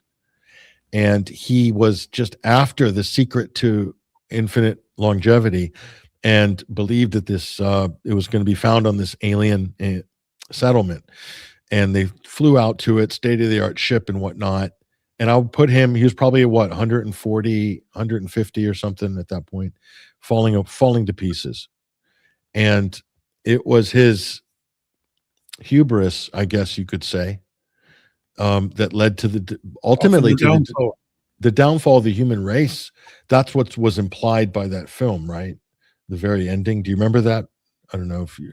I haven't seen it. Hesher is a real science fiction maven, so he might know this better than most. But you are as well, Ruckus. You are partial to sci-fi. I had already given up on that stuff by then, unfortunately. So I missed it. That particular franchise, yeah. I like sci-fi, but I know some people are much more encyclopedic about it. Well, my problem is I kind of gave up on all movies in general. But yeah, I used to be big into horror and sci-fi. So I did like all of the Aliens movies up there. There were like 4 of them at least before, or 5, including AVP. I was all into that, but then I quit it all cold turkey. You don't, yeah, because life already gives you too much of that already, yeah. Right? I mean, I left movies for a long time, and yeah, it's because, I mean, look at what we deal with every day. Exactly. Nothing.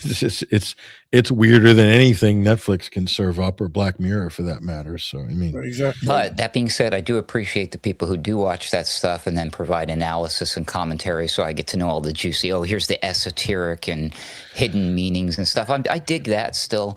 So I've seen a few people talk about Prometheus back in the day, but it was way too long ago. So I don't know. Yeah. Well, I mean, the point being, you know.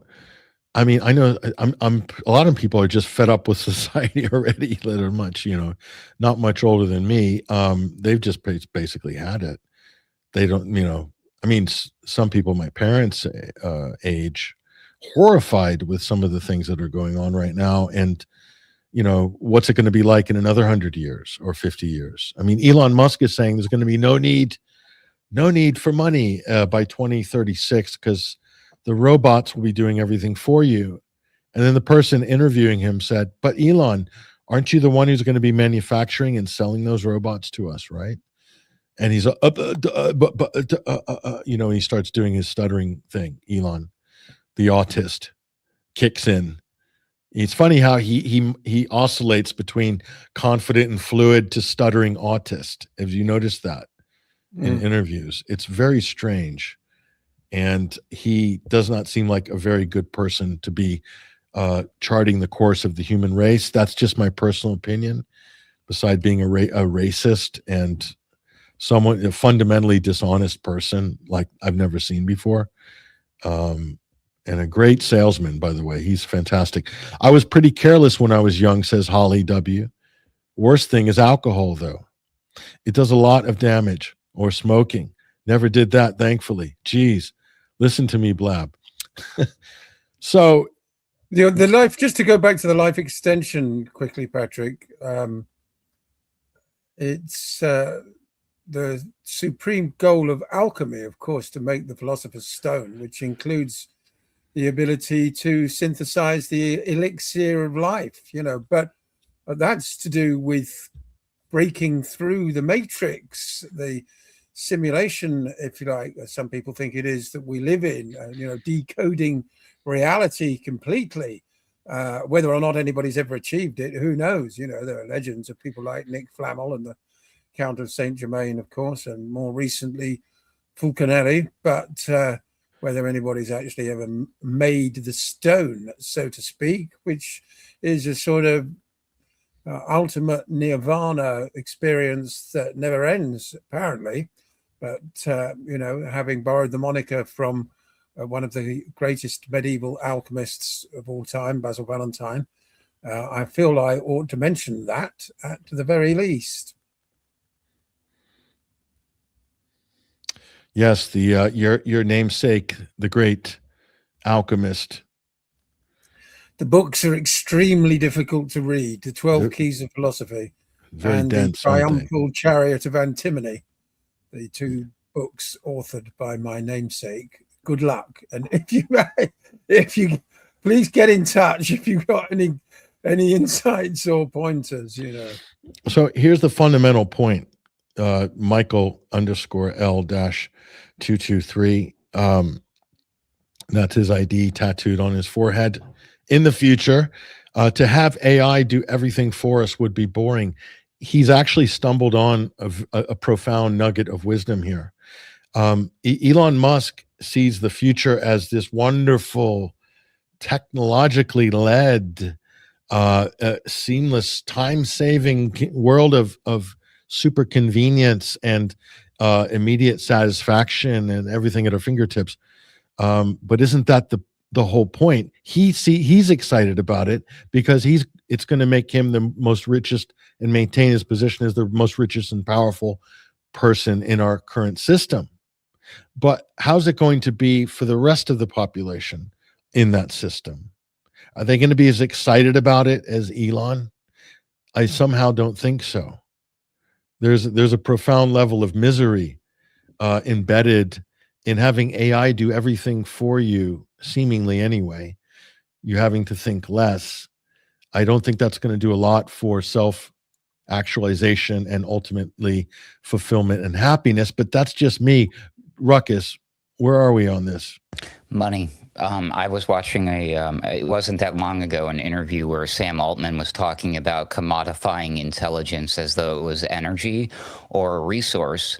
Because what's happening here is that the use of the AI, it is now a scientifically proven fact. Well, I take that with a grain of salt. But anyways, allegedly, that you don't need a scientist or a doctor to tell you this. When you're using the AI, it's creating what they refer to now as brain death. I'm guessing we probably would have called it like brain rot as a joke, but it's literally killing our brain cells. It's making it harder for us to actually think, especially when it comes to critical thinking. And the people pushing this on everybody know that. So the problem is that if everybody starts getting stupid and they have to rely on these machines in order to think, well, now if you need to think, even though it's not you doing the thinking, It's them doing the thinking for you via proxy. You got to pay for that service there, buddy. And that's ultimately, I think, where we're going this. And they're already talking about buying tokens and tokenizing things, et cetera. So, you know, mash that up with all of the worst things we already know or suspect about, like blockchain and control and CBDC and carbon credit score and who's going to own everything. And we're going to own nothing, but they'll suggest we'll be happy, I guess. See, before Google, they had it all for free. Facebook, everything was free. Then they monetized it later. So yes, they got you hooked on it, but you got the benefit of the acceleration of using that tool and building other systems with it. They've abandoned that model here. And they've started to your point real quick, and to nail that home, literally these people like OpenAI are saying, okay, when you're on those paid subscriptions, so you pay like a monthly fee for your ChatGPT or your Google or whatever, it's like $20 a month, $10, whatever it is. It's a pathetic, piss poor amount of money for the amount of money that the company is actually spending to do all this shit for you. Excuse my French. So it's only costing you out of pocket $20, but it's costing them like $7,000 a month for you to use this stuff. Why would they do that? Because what you're suggesting right here, they're going to do the bait and switch. They're going to pull it away from everybody. So they're giving it to you for free and for cheap now, but once you're dependent on it and you screw it, you're screwed. This is really bad stuff. Okay, quick pivot here, guys. I watch movies to escape reality, says George_Tupac the Fourth. I love that name, by the way. Be a great name for a pub, wouldn't it? The George Tupac the Fourth.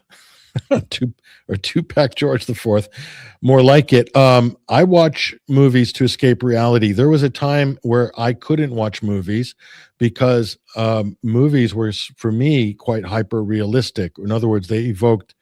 I had sort of PTSD sometimes watching films years ago, and I never could understand why. And I'm still trying to figure it out. And then somehow I got over that, and I came back to watching movies. And I recently saw this film that Blubs 6968 has seen as well, called The Odyssey. This is Chris Nolan's version of the great Homeric epic mythological tale of Odysseus and the Odyssey. And I went to see this. I had a profound epiphany somehow when I went to see this film. I then got very ill afterwards the next day. I got a fever and all the rest of it. But I did see it, and I got some profound kind of message from it the first time I saw it. And that happens once in a while with a good film. At least that's my experience. Sure. I don't know what you guys think about that. Have you seen this? Have you had similar experiences with movies? Yes, but not with The Odyssey. But please, Patrick, spill the beans.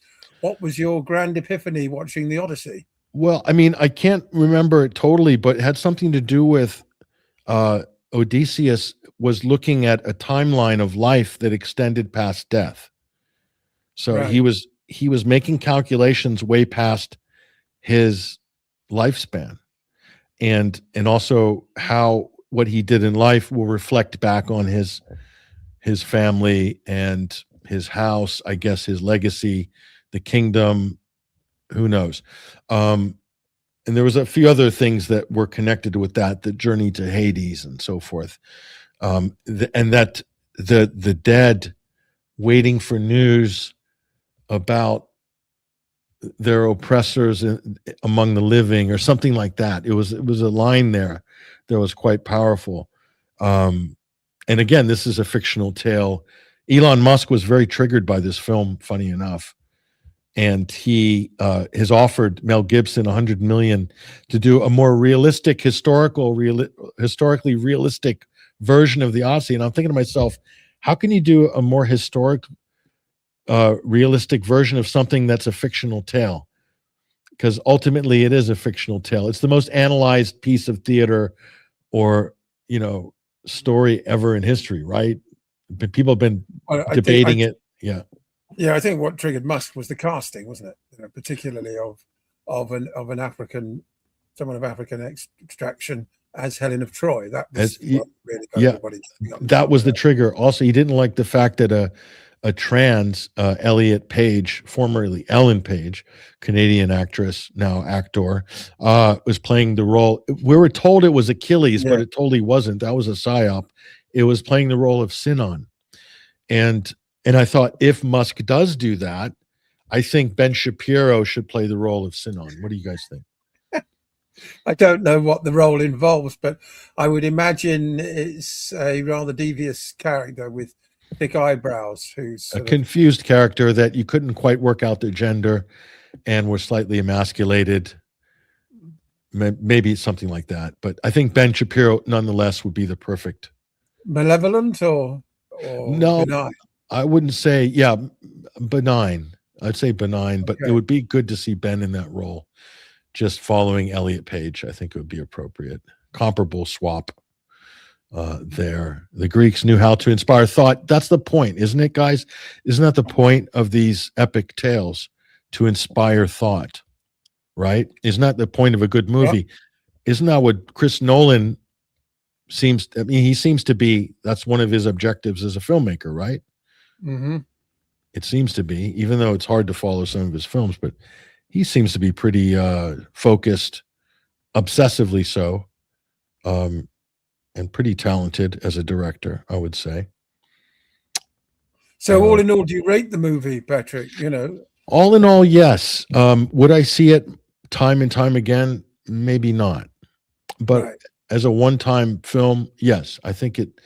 Yeah, because maybe worth one more viewing in a couple of years' time on DVD or streamed or something.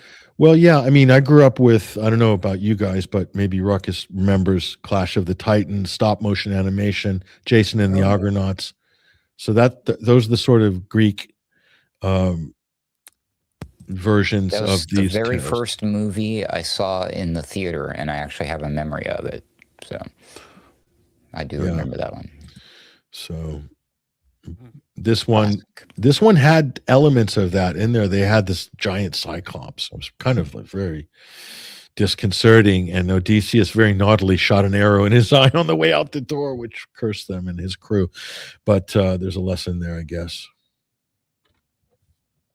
Right. Sinbad, I remember that as well. Yeah, that was another great one. Yeah. The Flash Gordon films, actually, the remakes were very interesting. Well, there was only one, I think, in the 80s. Yeah. Yeah, with Queen. Queen did the soundtrack. Yeah. Yeah. I thought that was a brilliant film, actually. Highly stylized and sort of costumed with Brian Blessed, wasn't it? Yep. Yeah. Amazing. It was. But there's some great sci-fi from the 70s and 80s, and a lot of it a lot more imaginative than what you get today. I mean, we've pointed out before that Musk may have this vision of a seamless, effortless future, but it's very rarely represented on celluloid. We only ever seem to get absolutely nightmarish, dystopic visions of the future, of sort of, ultimate levels of fascist control over people's lives and tiny bands of heroes, you know what I mean, trying to, against the odds, battling against some often invisible, overarching force of evil. That seems to be the sort of standard science fiction background these days, doesn't it? We never get visions of the future that are wonderfully peaceful and harmonious, with man, nature, and technology all working harmoniously together to create a world where we can focus on our personal development and creativity. We don't seem to see that very often. Elon fans are weighing in on the possibility of his new version of the Odyssey. If says Chris Green 2623, if Elon's AI version of the Odyssey is anything like his beep Tesla vehicles, it will be an absolute tripe, much how he ruined the cesspool of Twitter. I'm not going to argue there. They've done some Patrick, you owe your reinstatement on Twitter to Musk. I have, and I've thanked him publicly many times, but he's also been shadow banning me for 3 years, which I'm not happy about. And then they just changed the layout of X. They no longer. They've done something. They fiddled about with it, haven't they? Yeah. They fiddled with it, and it's changed everything now. Your retweets are no longer in your feed. Right. They're hidden. So you can't see what other people have retweeted. You have to physically go in and inspect it, which I don't, anyway, takes a bit of the populism out, don't you think? Anyway, that's just me. Helen of Troy. Yeah, if it was Candace Owens cast as Helen of Troy, that would have been better. I think she's better looking than who they had cast, but let's not be fickle, right? Helen of Troy was really Chinese, I think that they mean. Oh, in real life, could be. No, the quote you've just put up. Yeah. Oh, yeah, by Bustello Maserati. Helen of Troy was really Chinese. Well, I think they mean Chinese, yeah. They mean Chinese. It's got sort of protein bottle there. That's a bit strange. Are you plugging a product that we don't know about? Anyway. Did they not include any Greek actor nor actress? Irene Pappas was great in the past role. Who remembers? It's true. Were there any Greek actors? Probably none. So. But Hollywood's never been good at matching the ethnicities of the historical context. I mean, you remember all the spaghetti westerns, the ones filmed in Almeria in Spain? All of the Indians were basically Jewish. No, seriously. I know. Yeah. I saw a podcast about it recently. It said all the red Indians were basically Jewish extras. Native Americans, yeah. All done in dark brown face.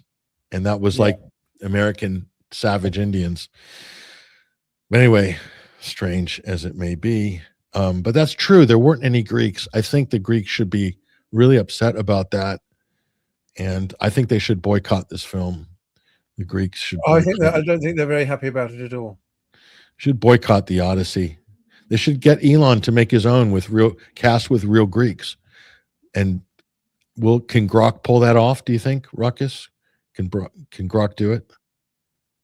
Obviously not. I mean, like, we're complaining about whether or not they're using the real people from those areas of those ethnicities, but they're just going to replace. They're like, oh, we're just going to do it with AI, so we're not even going to use real people at all. Like, come on, this is crazy. We could cast Tupac as Odysseus with the AI film. Well, that's okay. Now that's the Elon probably wouldn't like that though, because he's going to probably use people's likenesses, and so I mean, like, it would almost be an interesting experiment to see if AI can create a movie. But to me, I think it would probably have to be they create fake AI characters nobody's ever seen before, like new actors, you know what I mean? But knowing Elon, he's gonna be a troll. The whole thing's gonna be a troll. It's not even gonna be serious. He's probably gonna cast like the Cyclops as Biden or something. You know what I mean? It's gonna be silly. He'll cast Helen as what's her name? Eva, who's the Dutch activist, anti-immigration activist? Eva Vladingerbroek. He'll cast her with Grok and make her Helen of Troy. I'm sure that's some kind of Aryan Barbie. Does Greta get a role? I hope she gets a role. She's awesome. Greta could get, well, they are Viking ships, by the way. Did you notice that? They use Viking longboats in this film. But then again, there's some historical accuracy there because the Vikings did come down. Well, maybe not. That was later, actually. Yeah. Down via the Black Sea. I don't think anybody's got any idea what Greek boats looked like at that time. You know, so we can only seep through the wreckage and try to piece it all together, like Odysseus did to build the final raft to make it home. Maybe there's a lesson in that. It's inspiring thought, isn't it? Okay, you guys, but really, AI should teach you, not think for you. What do you think about that? George Tupac IV, which is the name of a pub in South London. AI should teach you, not think for you. It's a great thought, George Tupac, but I think it's too late. The horse has already left the stable there, hasn't it? Yeah. They're installing AI classroom. There's a robot teacher now out there. That was just in the news this week. So, you'll get your wish there. But I don't think necessarily they meant that it should be teaching you. But if you're using it the right way, it can aid you in your research and your learning. Maybe that's what they meant. In it, said George Tupac. Very, very smart. I like that. Ursula of Troy. That's another option. Could have been a German. Could have been a jumped up 5'2" German defense minister, Ursula of Troy. What do you think? Doesn't need to wear a helmet because she's already got one. Please don't spoil my birthday by bringing up that vampire. Yeah. Here we go. Odysseus should have been black. That would have basically sent Elon over the edge, I'm sure. Yeah, Grok sounds Greek. So did I hear a rumor the UK has like a new leader or something? I mean, I barely know who this guy is. I couldn't pick him out of a crowd if someone asked me to. Which leader? I wouldn't. Leader is a strong word. There's somebody. There's somebody new in number 10 Downing Street. Yeah, that's Andy the one. Burnham. Yeah, there you go. Yeah, Andy Burnham. I saw a video. He did a nice little office style tour of his extra space that he's got going there, like an extra side headquarters. He's relocated number 10 to Manchester. Cool. In the normal? GCHQ building. Funny enough. Partly relocated. Yeah. Yeah. He wants to sort of regionalize the country more and all that sort of thing. So we'll have to see. The cabinet's full of Zionists. No surprise there. Yeah, I don't know about this relocating government, Basil. It's seems like it's a little bit off the program. I mean, that wasn't really on the. Well, there was no ballot, right? Because there wasn't an election. So I guess no, there was a special. The Labour Party had a special conference at which he was the only candidate to become leader. So it was a coronation. It was a coronation. It was okay, a coronation. So is that less of a party consensus than what Liz Truss had when she was voted by the Conservative membership? She was actually voted in by Sunak, but then Sunak had a coronation effect. Yeah, he had a coronation. So Burnham's was more like Sunak's than Truss's, right? Yes. Okay. Yes. Very low bar democratically. Yes. Right? Yeah. Yes. And Starmer's was more like Truss's. Yeah, but Starmer actually beat a couple of other candidates. He did, yeah. Labour leader, yeah. And he wanted lying through his teeth. But he won a general election, didn't he, Starmer? Well, a landslide, but a landslide on a third of the vote, of the votes cast. A landslide on 1 in 6 or 7 of the adult population. Like a Macron style, a Macron victory, basically. Because of the bizarre first past the post, the arcane first past the post system that we have. He got far fewer votes than Jeremy Corbyn. Way less. Yet claims to have resurrected the Labour Party. I mean, the bloke was a total fraud and a nasty one at that. He made all sorts of appalling claims and smears. Even as the door of number 10 shut behind him, he was still lying through his teeth. He stitched up trying Julian to falsify history. Yeah, he stitched up Assange when he was head of the CPS as well. That's another one. Oh, he's a total jerk, and he belongs in the dustbin of history. Lindsay 3990 super chat. Thank you very much, Lindsay. Thank you for doing your work. Thank you for watching us, for supporting us.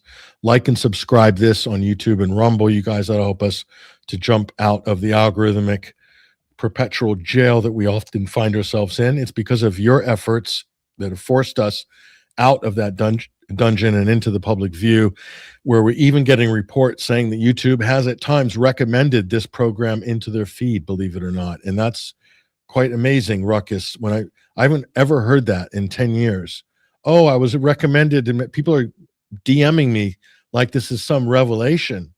But that shows you the difference between content on this platform. It's all content is not created equal. So here we go. Moffat Studios, $10. Wow. Thanks, Patrick. Keep up the great work. Thank you for your generosity, Moffat Studios. Are you at Moffat Airfield by any chance?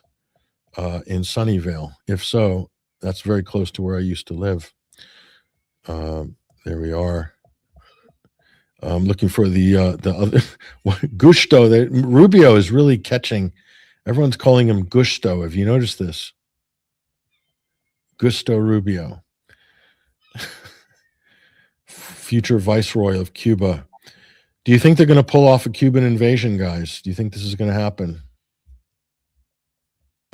They certainly want to. Obviously, I hope not. I mean, the United States Armed Forces have got their hands full as it is, hasn't it? I mean, bring even more global condemnation than the attack on Iran. But that doesn't seem to matter anymore. The gloves are off, aren't they? We're in a new era of barbarism, so anything's possible. Yeah, I expect to see another conflict being opened up, possibly two, before the end of this year. It's just the way things are. It just feels that way. You know what I mean? So definitely Cuba, but I don't know what's next. I mean, when are things going to pop off over Taiwan? I mean, everyone's talking about these chips and the AI and the data centers. Eventually, that elephant in the room is going to have to come up, right? Yeah, and are those data centers going to be redundant with the Chinese ascendant? Cheaper, more mobile, less centralized AI. And we got a super chat here, $4.99. Thank you, Mr. Or Ms. Sorry, Alara Rag 3143. Thank you for your stellar reporting from Iran. What an amazing culture. You are a journalist extraordinaire for opening that window to us. Thank you for your feedback and your listenership, your viewership. Appreciate you guys. Yes, we are back. We're back in studio, and there's one more that I can't access, which I wanted to acknowledge just to get some of these super chats out the way. I think it's this one. Oh, of course, it's Sticky Marks. There's one more besides this. Thank you, Sticky Marks, a loyal supporter from up north, above the Red Wall in Yorkshire. Glad that Pat got to Iran in the streets with the people for the funeral. Thanks to them all. Thanks. Love from this crazy old lady in Yorkshire, who's also privately a big fan of Basil Valentine, I'm told, as well. Often comments about Basil. They're still interested and intrigued by Valentine. Well, anybody who's that much of a fan can hear me at the UK Column Conference, I want to call it. I don't know what it's actually called, the event, Patrick. Do you know? It's UK Column Conference, something to that effect. Yeah. 20th anniversary event.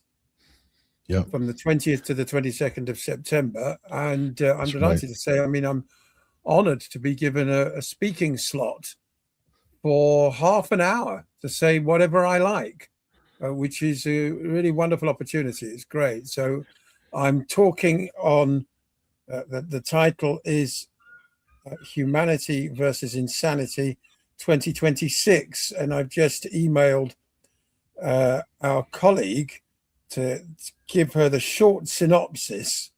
And here it is. Here's a brief synopsis of the talk. Humanity versus Insanity was the name of the late, great Ian Crane's YouTube channel. 20 years on from the founding of UK Column, Basil Valentine looks at what's changed in Britain and the world since 2006 and asks whether it is still insanity humanity faces or perhaps something darker. Something esoteric? Oh, I'm not going to get too esoteric about it. No, you will. Off camera, though, you're available for such conversations, I'm told.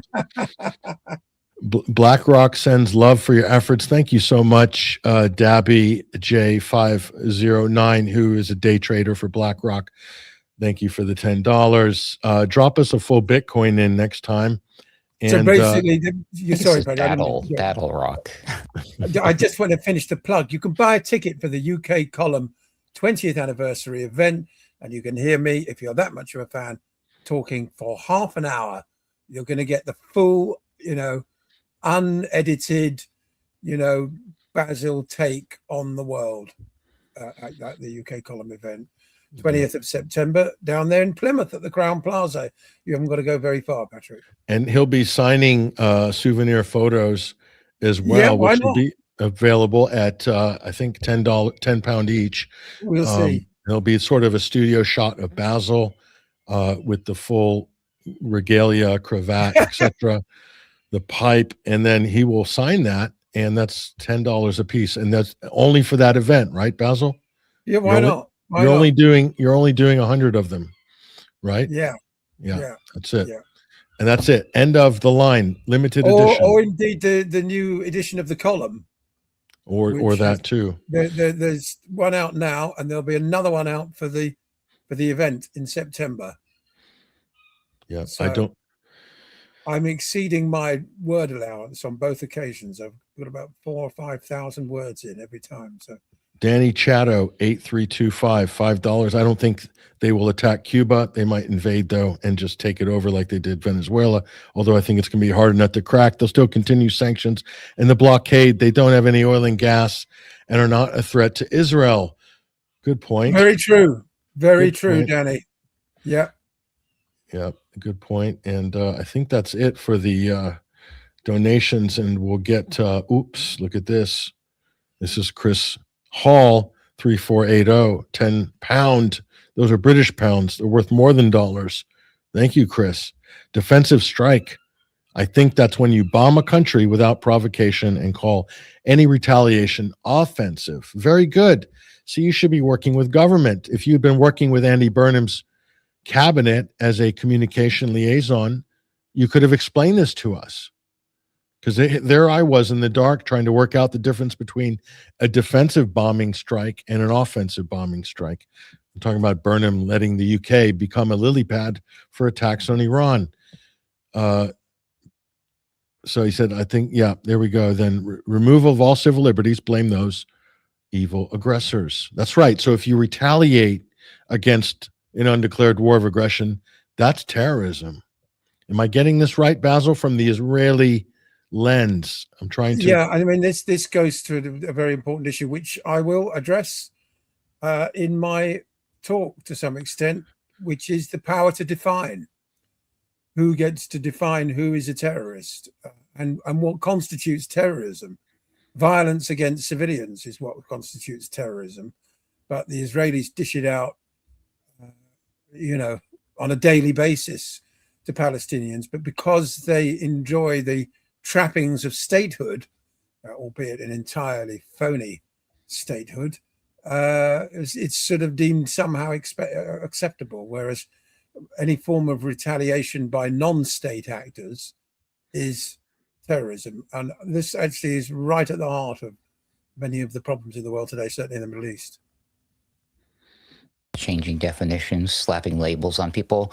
A lot of that comes from the same types of folks who want to sit there and complain about, oh, you can't say that you were born in the wrong body and you identify as XYZ.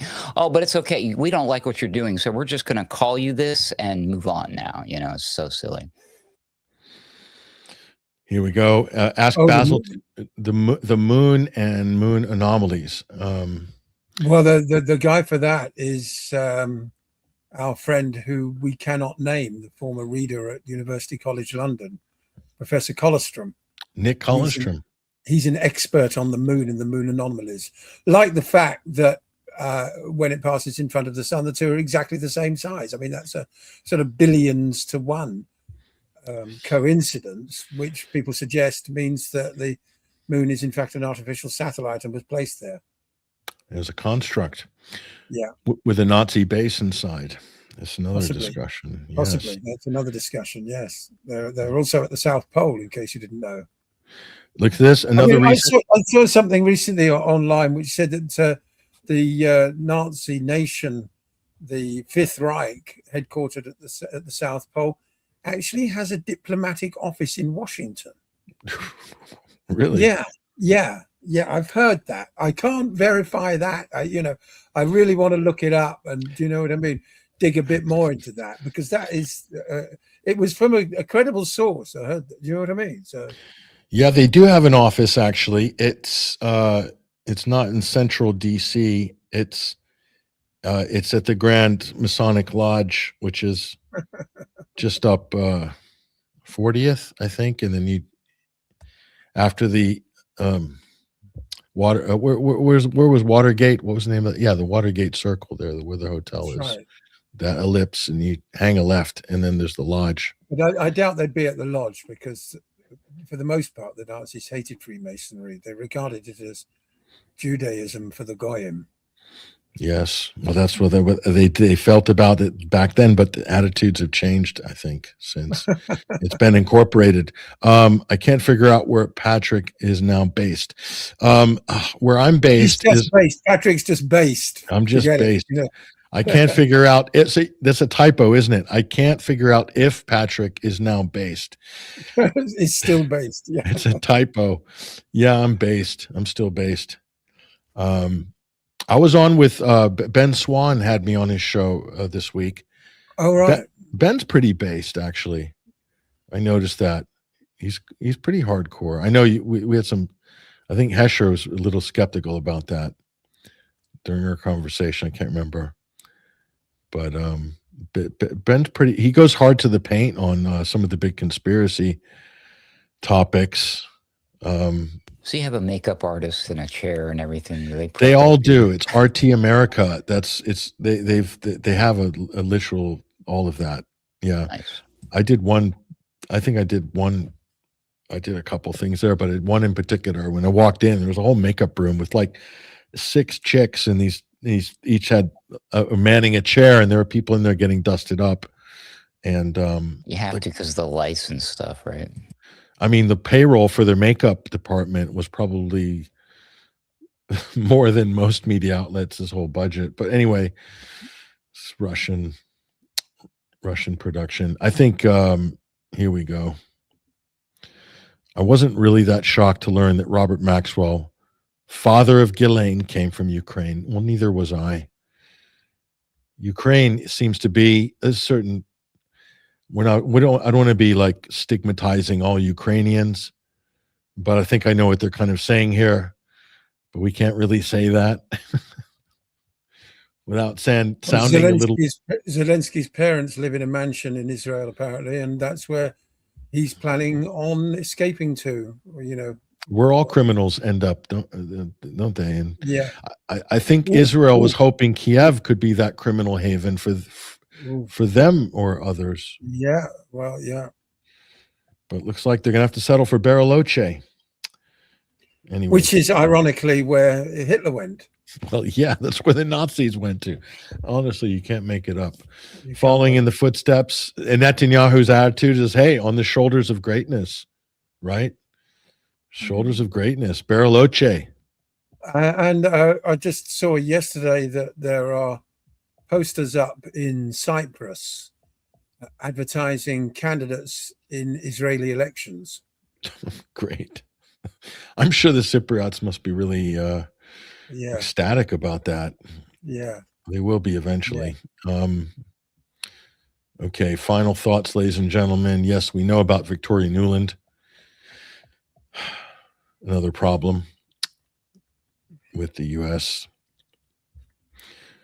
Well, we're encouraged by, what we're seeing in the US and the UK, for that matter, with the cratering of support for Trump, for Israel, for the war, for everything else. And it's slowly feeding through into elections and the composition of Capitol Hill. I saw Bernie Sanders this week saying that elections need to be publicly funded to do away with Citizens United, so that candidates receive roughly the same amounts of money for their campaigns, because the distorting effect of money on politics at the moment is extraordinary. I mean, Abdul Sayed in the Michigan Senate race is getting outspent about 50 to 1 or something. Yet still has every chance of winning. And still, so is the IPAC? Is he running against an IPAC candidate? Yeah, absolutely. Yeah, they're not doing well. The IPAC candidates on the Democratic. Well, it's become toxic. It's become a toxic association. So what they're doing now is bypassing AIPAC directly and going through all sorts of other feeder organizations, PACs, super PACs, and so on and so forth, to hide where the money's coming from. But the message is the same, but the awakening is underway. That's the thing. I mean, the new lick of paint that Andy Burnham is putting on number 10 is supposed to sort of fool everybody into thinking that, we've got some new broom and everything in the garden is going to be lovely now. But as we discussed on Friday, people want to go back and watch it. Friday's edition of the UK Column News. New boss, same as the old boss with Burnham. Speaking of toxic people, Canvas Vanny Bus brings up a Leatherface Loomer in a Chainsaw remake would be neat. So did you guys imagine Laura Loomer would become a propagandist for Zelensky? Have you seen Well, of this? course. Yeah, no, of course. Why would it surprise you? So here, I'll let me pull a clip up just so people are not aware. This is Laura Loomer has gone to Kiev on what can only be described as a paid junket, basically doing propaganda for. So this is a paid trip. Obviously, she's probably, I mean, she was charging hundreds of thousands, I heard, for her advocacy on social media for a certain country who shall not be named.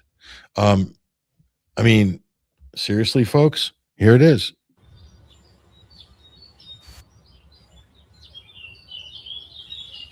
My God.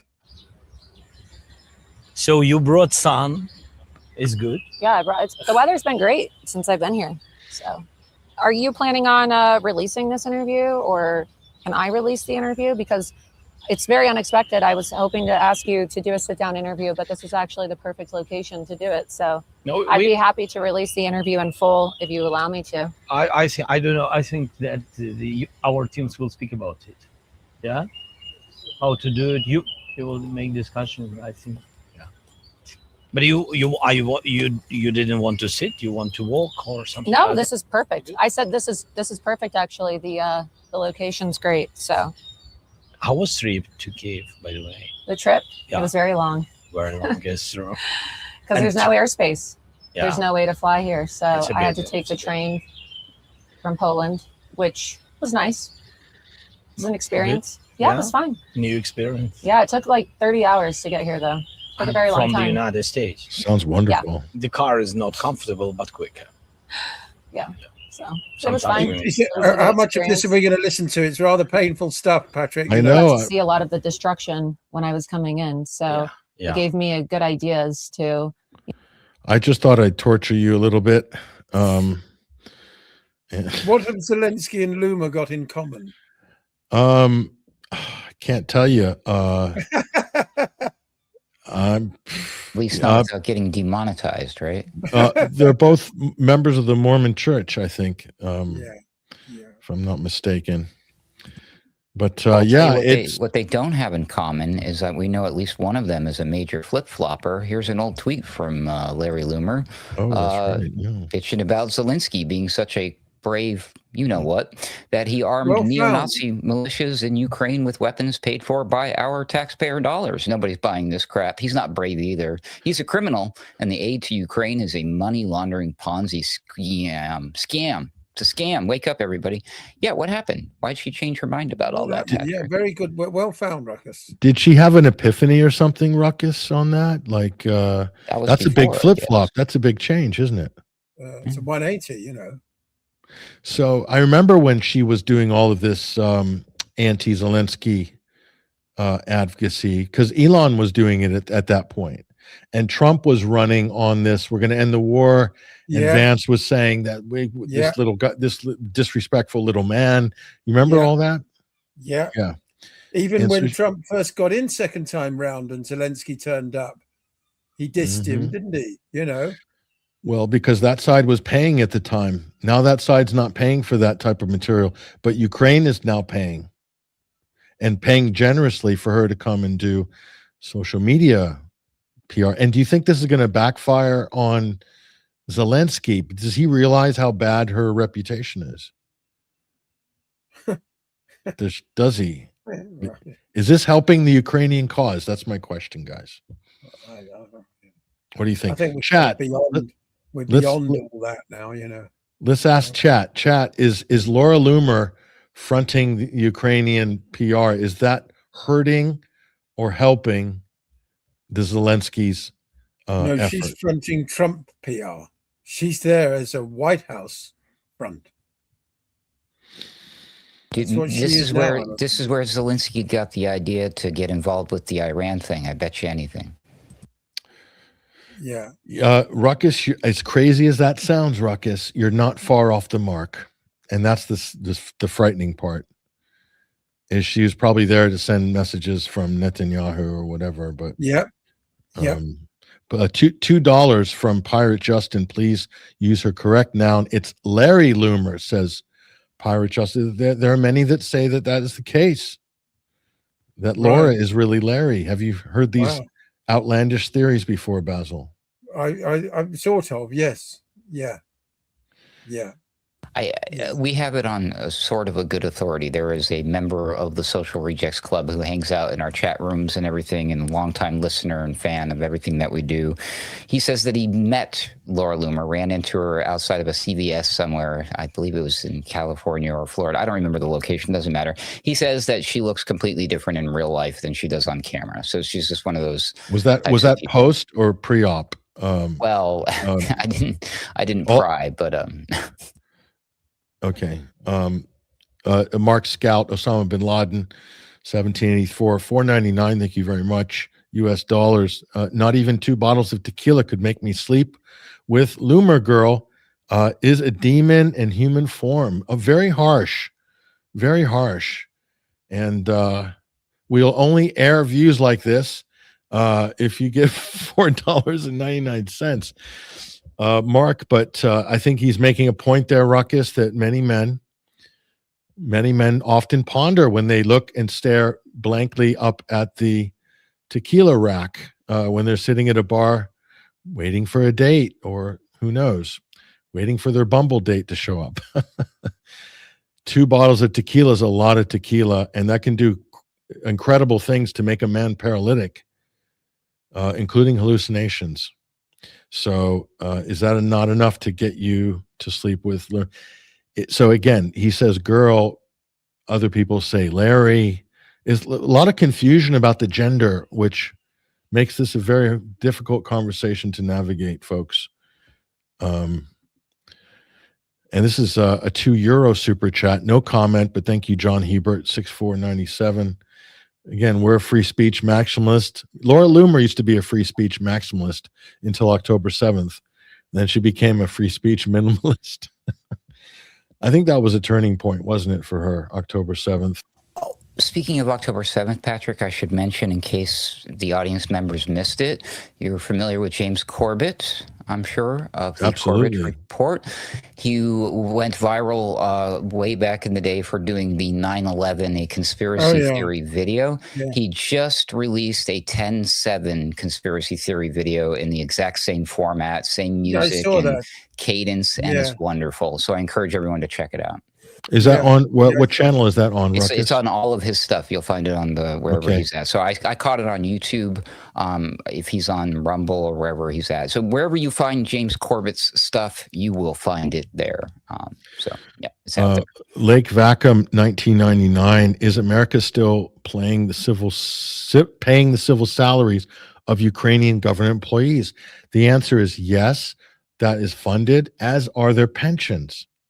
And we're technically on the hook for that for the next 30 years.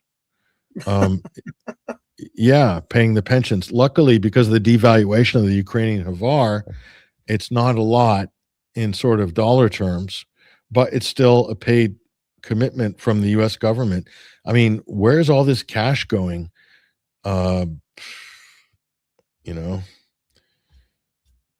going right up Zelensky's nose and into his various property portfolios. Did you see the Robbie Williams nose malfunction? No. Something fell out of his nose when he was being interviewed at the World Cup final. No, really? Yeah. I hope it wasn't his septum. He had to make apology. He had to make a public apology. Claimed it was some medication or something. Isn't there? Did you guys hear the urban myth? Maybe it's not a myth that Mick Jagger had a titanium plate inserted.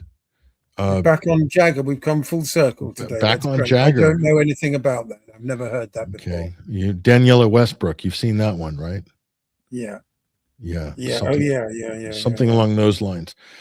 CorbettReport.com. Thank you very much. James is a legend. He's done epic work over the years. He's red-pilled many people, James Corbett. Yes, he is a legend. Yeah, he's I'd been out of my consciousness for a few years, to be honest. He's one of those sort of early internet initiators, wasn't he? Early influencer, you know. He does good work. I keep up with him for sure. Right. I recommend Yeah, it. You no would like doubt. it, Basil. Yeah. Yeah, well, I'll pay more attention, yeah.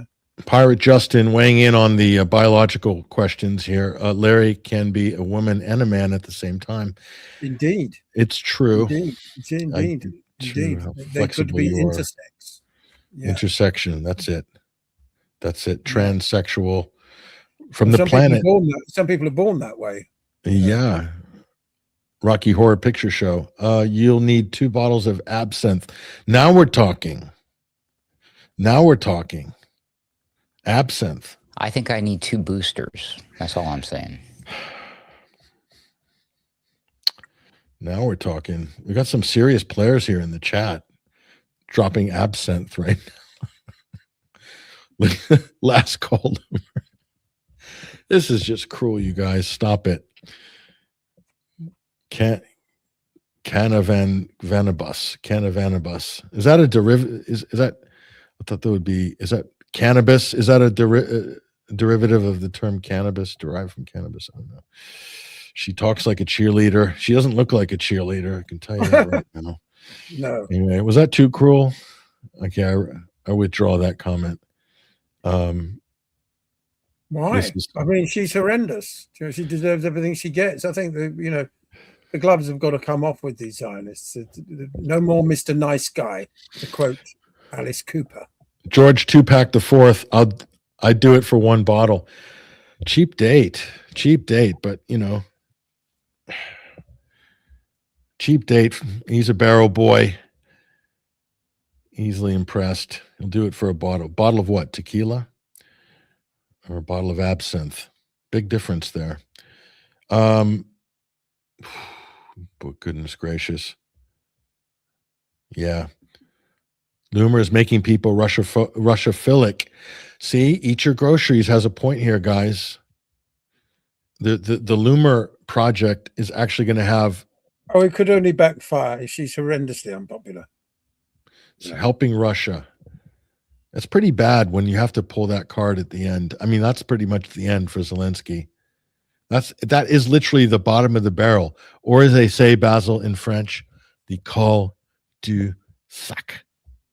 The cul-de-sac, the bottom of the bag. Loomer, that's as low as you go, isn't it, Ruckus? You're really scraping the influencer barrel there, aren't you? You're scraping hard.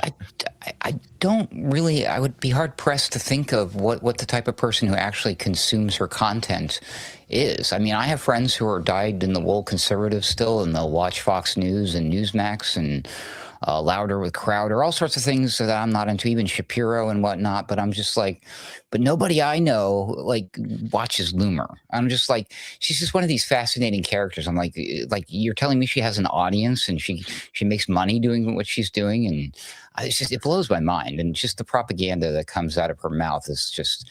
She's a grifter, an ultimate grifter, and I don't know who buys into her crap, but I think some of these people are just there to play a role like an actor, and that they're not really doing the thing, just going through the motions. Like, well, have you seen the Israeli influencer agencies and the government people? They're all recent stories. They're all complaining because they basically burned through hundreds of millions of dollars in all these influence campaigns.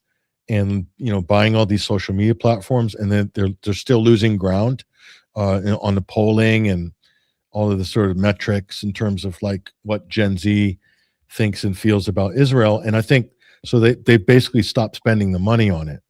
And I think Loomer was making probably, this is my guess anyway, I can't verify any of this, but it seems like she was probably on that train, and that train seems to have slowed down. We're talking about the financial side of that train, and then maybe she's picked up here on some kind of an opportunity to sell her services, as it were, to a very desperate Zelensky, or maybe this is just a quick pro quo act. Does Eat Your Groceries mean this because Loomer's nose is so much bigger than his? Well, Eat Your Groceries says Zelensky. No, he's talking about Coca-Cola, clearly. Zelensky can't share Coke with her. It's not fair to him. Is that because he's so small and she's sort of maybe you're right about the size of the nostrils.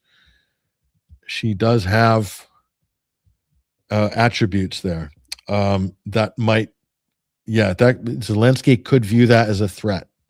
Of course, we're talking about Coca-Cola, aren't we? Soft drinks, things like that. The Scouse assassin, with an anonymous hacker, Guy Fawkes type PFP there, 10 pounds, British money, Scottish pounds. No, Scouse, that's Liverpool. Sorry, yeah. Nearly slipped there. America, IPAC, Britain, Friends of Israel, American Fed, Bank of England, Rothschild. I guess in that way, it is a type of a continuum. Everything is connected. If you want to do that type of mapping, certainly. And thank you very much for that. 3.5 grams of cola, yeah. 3.5 grams of Coca-Cola, original recipe with the original ingredients, actually had Coke in it, believe it or not. I mean, Sean Penn hasn't been around. I noticed that. He stopped doing trips to see Zelensky. He would always come on a regular sort of basis. It would always be carrying a present to Zelensky, and one wonders, if that present, like being a little diplomatic bag. What was in the diplomatic bag, or the Oscar trophy. Remember when? Yes, they could have been hollowed out. You could get a hollow one of those, couldn't you? Sean Penn has good contacts. I would imagine. Yeah, being in Hollywood and the type of guy that he looks like he is, just totally wrung out. Sorry. He's come out as a hardcore Zionist as well, hasn't he? He's come out as a lot of things that are quite disturbing. I would thought he was a Hollywood liberal, but apparently not. He's kind of, I don't know. It happens to them, doesn't it? Is it just what happens late in your career? I guess. Yeah. The money paid to Loomer was in an envelope addressed to Donald Trump. I'm not sure what they mean there. But here's some money coming in from Armin Hasatori 45324. If this keeps up, Patrick, I'm going to have to ask for my cup. It's as simple as that. I'm sorry. I didn't want to actually say that on air, but I called out for donations to help fund the very expensive road trip that we've taken recently, and people are responding. So all I can say is thank you. Thank you to our listeners. We will always have a special place in Zelensky's heart. What are you talking about? Who are we? Okay. That's all Americans, I think, and all of us that have been duped into sending him our tax dollars.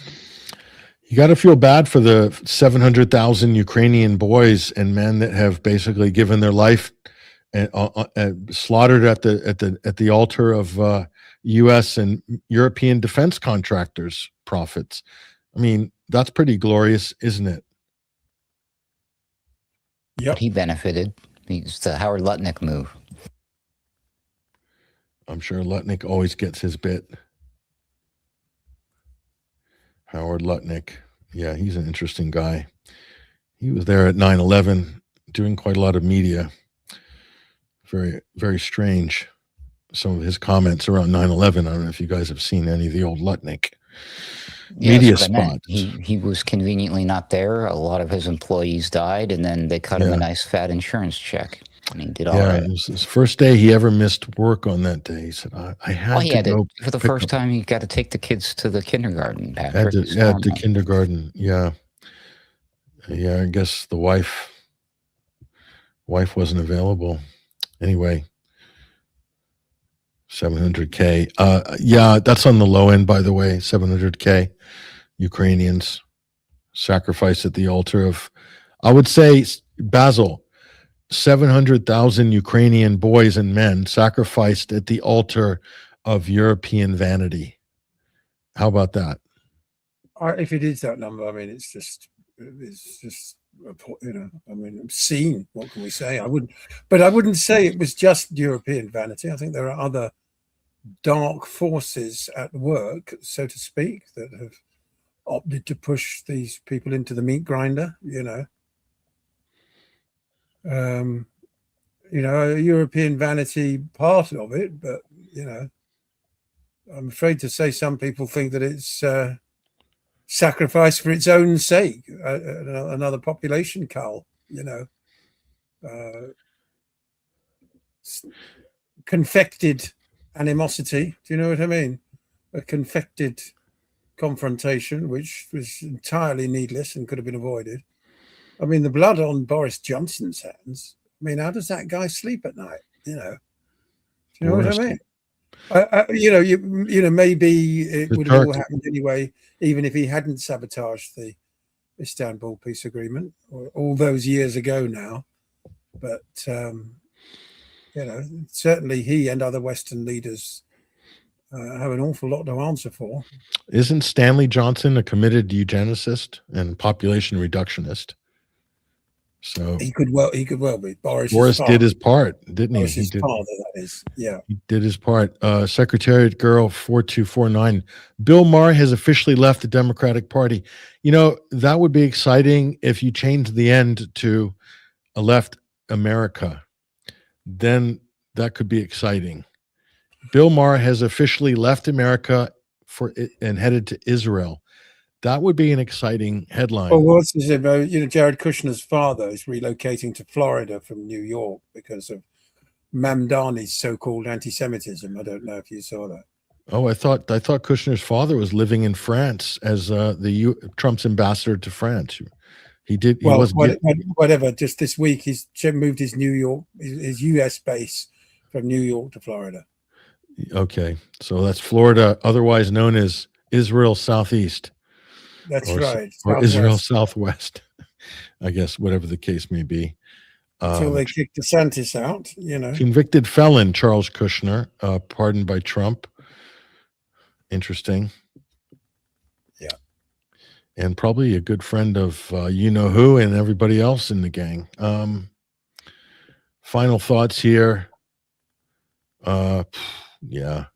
Bill Maher's put a deposit down on a new high-rise flat in Gaza on a special property tip from Jared Kushner. How's that going? How's the Board of Peace going, Basil? I was at a seminar this afternoon hosted by Professor Barakat, who's one of the key negotiators there. Actually, he brokered the talks between the United States and Afghanistan and the Taliban, and is still talking now between the Taliban and the rest of the Afghan people and so on. He's highly placed official, and some of the detail he gave us about Gaza is extremely harrowing.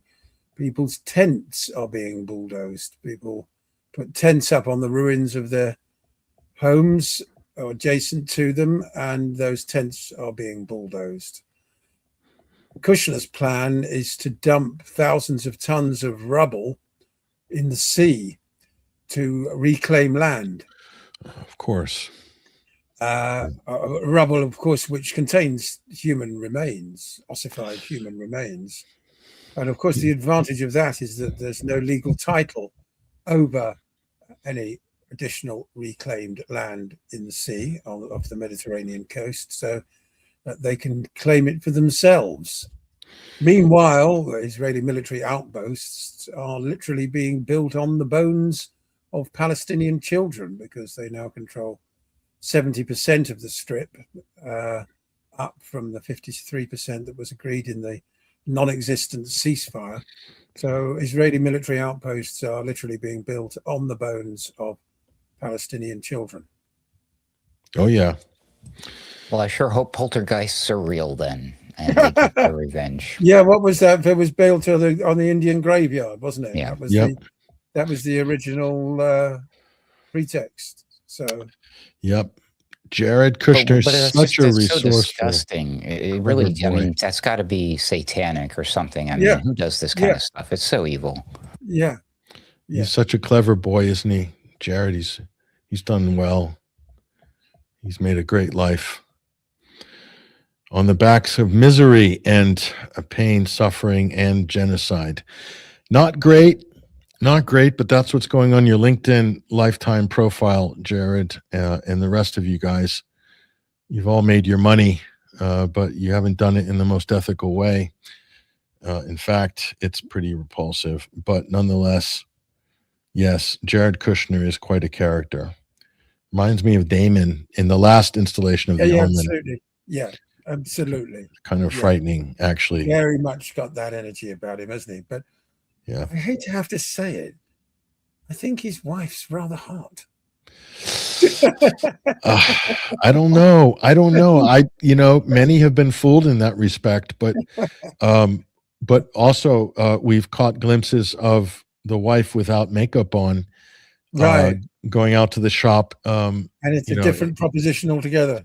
It's not great.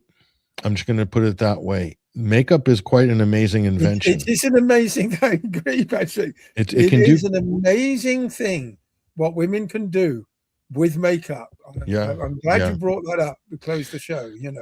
Not just women. I did an Iranian TV program. I'll tell people I did like their highest rated talk show, and there was a makeup room, and there was a makeup artist in there. The guy had a handlebar mustache and everything. He was like clearly a guru, right? I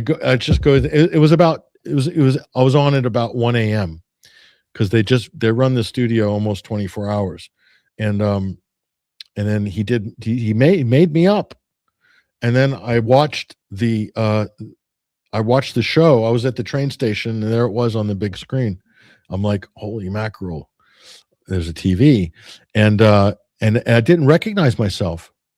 he did a good job. He made me look like Robert Downey Jr. or whatever in Iron Man.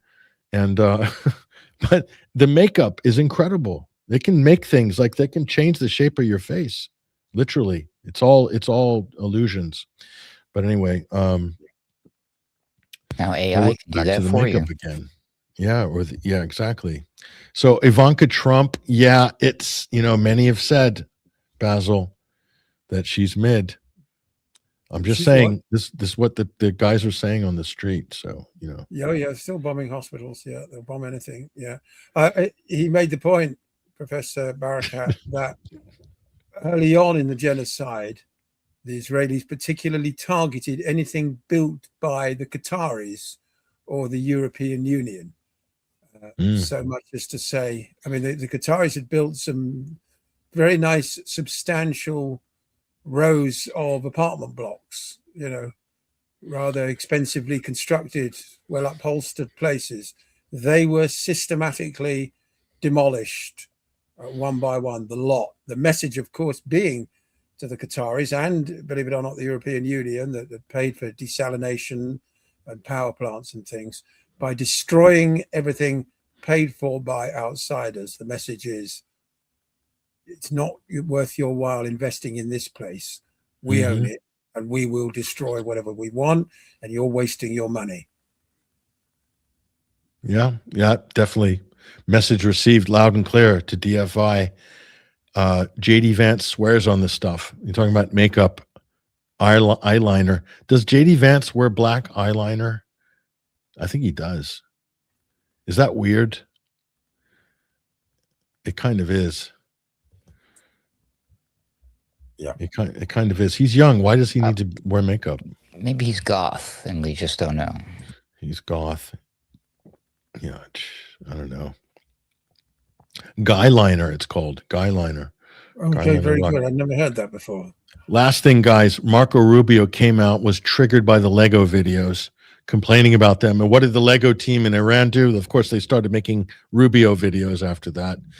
And they're just devastating. Did you see the one where the opening scene is him at a foam party, a sort of gay foam party? they get all the nuance. Like, where do they get the guys got everything on Rubio? Yeah, like, they have every inside joke. Max Blumenthal met them. He got to meet them, didn't he? Out there. Yeah. You got the guy that meet the guys running the studio. I mean, Rubio is the scum of the earth. I wonder whether or not he'll designate this show left-wing terrorism. He'll designate the Lego videos as terrorism. That's bad enough. Yeah. Little Narco. They called him Little Narco in the Lego video. Is funny. Very good. Absolutely, it's. He's maybe bad. Maybe the U.S. will start bombing Lego factories in response. Yeah. Never mind. Base Lego Brigade. Yeah, they are magnificent. So, guys, that's all we've got time for. Your final thoughts, final words before we wrap up this show on time and on schedule this week. Well, actually, we're going to do a shorter show, but we're enjoying the banter, and so is the crowd.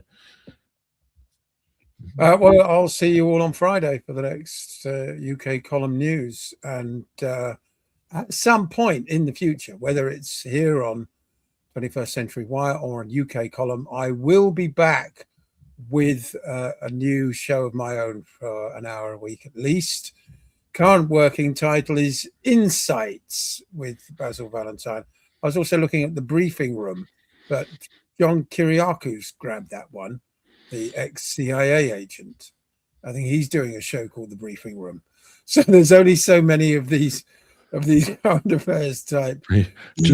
Just call yourself Deep Dive. There's like 5 deep dive. There's 5 deep dives, aren't there? Yeah, exactly. Yeah, Basil's Deep Dive. How about that? Exactly. Yeah, that's it. Why not? Yeah, but I quite like Insights with Basil. Anyway. So look out for that.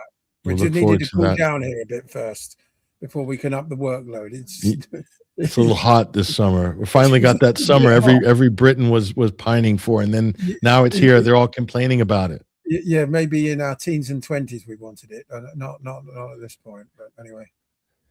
And you mentioned an article last week, Basil. Is there an update? Yeah, that's right. Which you were kind enough to proofread. That's in the latest edition of the column, available from the UK column website. The article in the current edition is about Zionism undermining the rule of law in the UK. That's a very important topic.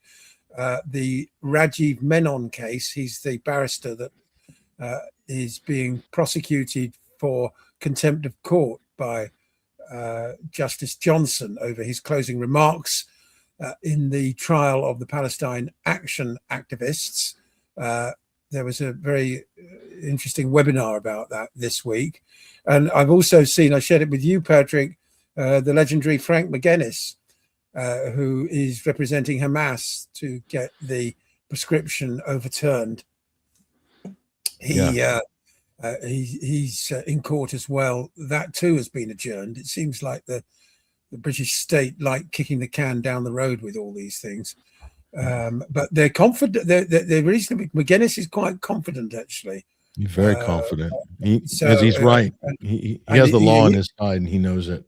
Are we allowed to say that? Yeah. Well, his arguments are pretty ironclad from a legal point of view. He's using precedent law.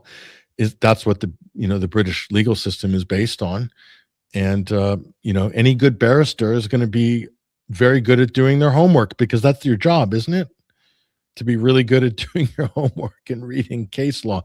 So I would not want to challenge McGuinness on the merits of the argument, because when you listen to him do his presentations, he's clearly well informed on the topic. Yeah, and he's coming from it from the Irish Republican perspective, which adds a little bit of extra, let's say, oomph into the argument. Legally speaking, politics aside, there's plenty of British case law on this, and Frank knows it, and I think he'll eventually win. But the question is, how long will it take? And at what cost? Exactly. And David Miller's case is ongoing. That's been kicked down the road as well, because Bristol University appealed against the original decision, which was that anti-Zionist views are perfectly valid, which indeed, of course, they are, So that anyway, that's a long-winded way of saying my article in the current edition of the column is about Zionist undermining the rule of law via the courts in the UK, although, believe it or not, even though it's 5,000 words long, it doesn't reference those last 2 cases. There's so much going on at the moment with all that. Here's a good title. Go on. Insights versus inbreds. So it's Inside Politics show. Or how about this? The world's politics, the world's oldest profession. Basil, that would be a good one. Yeah, I quite like that. It's got something for it. Yeah. Obviously, the allusion to the other profession that is sometimes cited as the oldest. I quite like that. You could actually just call the show "The World's Oldest Profession" with Basil Valentine. Anyway, I love it. I love it already. Yeah. The world's oldest profession, and have some kind of a political motif in the logo to provide the irony. Maybe Roy Stewart and Alistair Campbell silhouettes or something like that. Maybe. Yeah, something like that. Anyway, but the new edition, which isn't out yet, has got the first in a series of articles about mind control. Everything with the general heading, everything is under control, and the article in the next edition, the first in that series, is about MK Ultra. There were hearings, of course, a couple of weeks ago on Capitol Hill about that, and so we take it from there. Oh, how about this one, Garden of Conspiracy with Basil Valentine? Yeah, no, sure, but we're going to be a bit more, very alluring. Yes. Yeah, but people see that word conspiracy and immediately think you're. Or how about the Garden Path with Basil Valentine? Yeah, up the garden path. Yeah. Or just the garden path, and you can use your imagination as to where that's. People might think I'm going to teach them how to grow tomatoes. It could be. How about the old normal with Basil Valentine? Yeah. Well, the old normal isn't always as good as we thought. That's the problem. No, what is normal? Yeah. A massive strike. Anyway. Yeah. All right. Yeah, we didn't get on to the sort of latest with the Iran massive strike. It's imminent. Just keep an eye on our news feeds. Obviously, you'll see more on that coming, maybe even tomorrow. Who knows? Ruckus, take it away. Yeah, of course, make sure you all are checking out what me and the friends and the homies and the homegirls are doing over at alternatecurrentradio.com. That's where you find the Boiler Room, my appearances and other programs under the Roundabout Ruckus there. And then, of course, we've got other stuff going. So just head on over there. Whatever you may need is going to be here up in the menu. As far as our fare is concerned, you can also check out, keep tabs of what I'm doing over at my Twitter. It's AC_wordslinger. I still call it Twitter. And yep, that's what I got going on. You will find me on programs such as Weaponized News once a week. I do my thing with Sam Chaney there on Thursday nights. I also pop up at random in other places. I think I'm going to be on next weekend with Wheezy from What is Truth podcast. I was recently on with Jimmy Dore, on with our friend and colleague Jamie Hanshaw Dyer. So there's a lot going on. So again, just go to alternatecurrentradio.com or follow me on X. And real quick, Basil, you might know this. There's a big satanic, I'm going to piss off the New Agers when I say that, but a big Gaelic pagan festival holiday coming up next week. This is a big one. Allegedly, they do satanic sacrifices. I believe it's called Lugasa. I hope I'm not saying that wrong. So happy Lugasa to all of those who celebrate. I hope your human sacrifices go well. I'm just kidding, of course. But anyways, maybe I'm not. Thanks again for having me, Patrick. This has been a blast as usual. Thank you, Ruckus. Pagans are cool, says the chat. Well, there we are, folks. Game over, says Erican865. Thank you, Basil. Thank you, Ruckus, for tuning in. Happy birthday to both of you, by the way. Thank you. Last chance to say your birthday tidings to these two fine gentlemen, to the chat. Appreciate you guys and your input. And yeah, your insights as well. We'll see you very shortly. Hopefully next week. Yes, hopefully that the powers that be haven't done too much damage to the world in the next 7 days. But if they do any, we'll be there to document it, unfortunately. But anyway, Alternate Current Radio, Boiler Room as well. Big shout out to Hesher. I know he's up there seeing and doing great things up in the northern frontier of the United States. But tune in this week on Alternate Current Radio for the Boiler Room. And Ruckus, I actually saw, check out my Instagram feed. I actually saw the Alternate Current Radio stack in an art exhibition at the Tate Modern. It was the weirdest thing. Is your graphic on the website of the stack of radio? I saw the thing.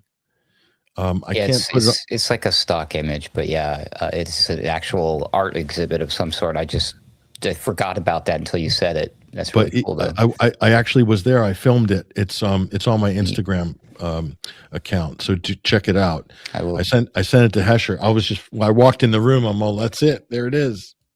Kind of, it was quiet, and they were all on. They were all tuned in playing. It was kind of a spooky kind of vibe, you know.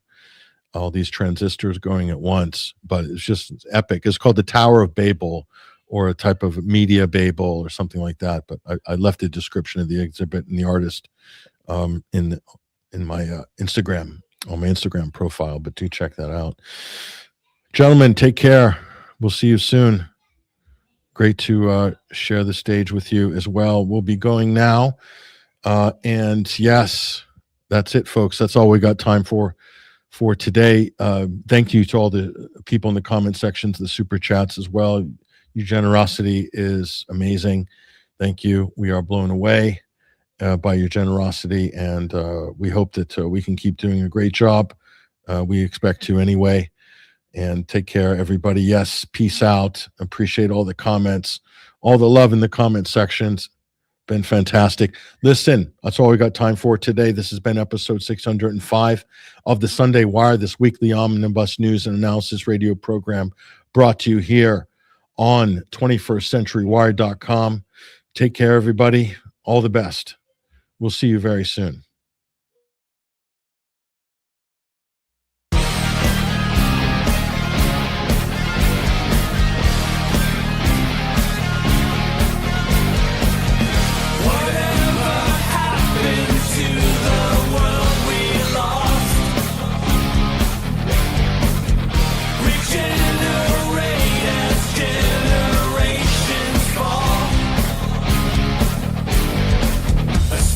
Show of secret talks, a cold stealing serpent calls, buildings burn, masking riot shots. It's TV terror, watch the will of God. Hey, here we are, heaven come down. Here we are, heaven come down.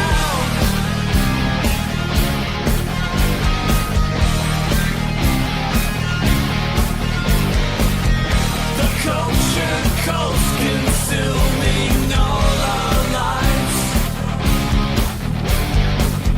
Rejuvenate, resist the pulling dark. False flags and endless wars. Mass form psychosis waged. Forced medical tyranny. The complications we'll soon see. Hey, here we are. Heaven come down.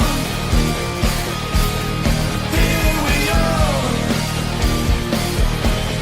Heaven come down. Heaven come down.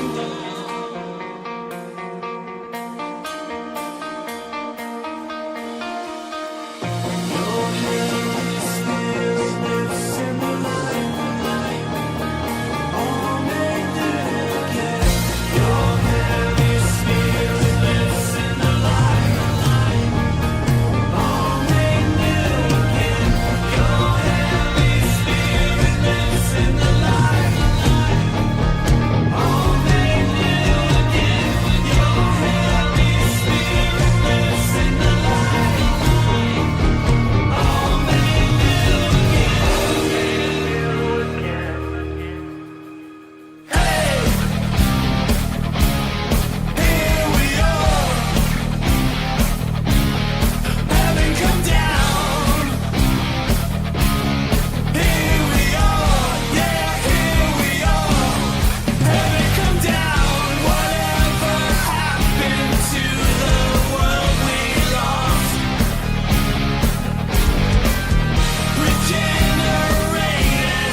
Nobody here wants your war. We see through it all and we know the score. You saw yourself off just like before, chasing the ghost of something more. More money, more death, more greed makes the children bleed. More oil, more land to feed. An endless need. It's an endless need. An endless need. It's an endless need. Nobody here wants your war. Thousands will die, maybe many more.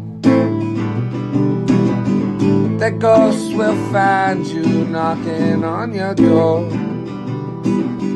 Nobody here wants your war.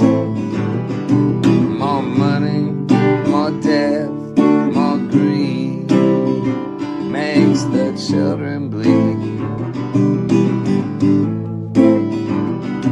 More oil, more land to feed. It's an endless need. Endless need. It's an endless need.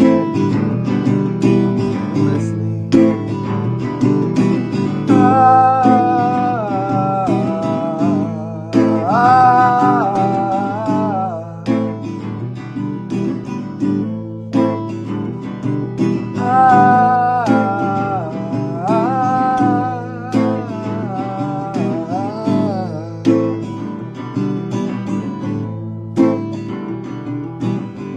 Nobody here wants your war. Schoolhouse is burning, the tickers run.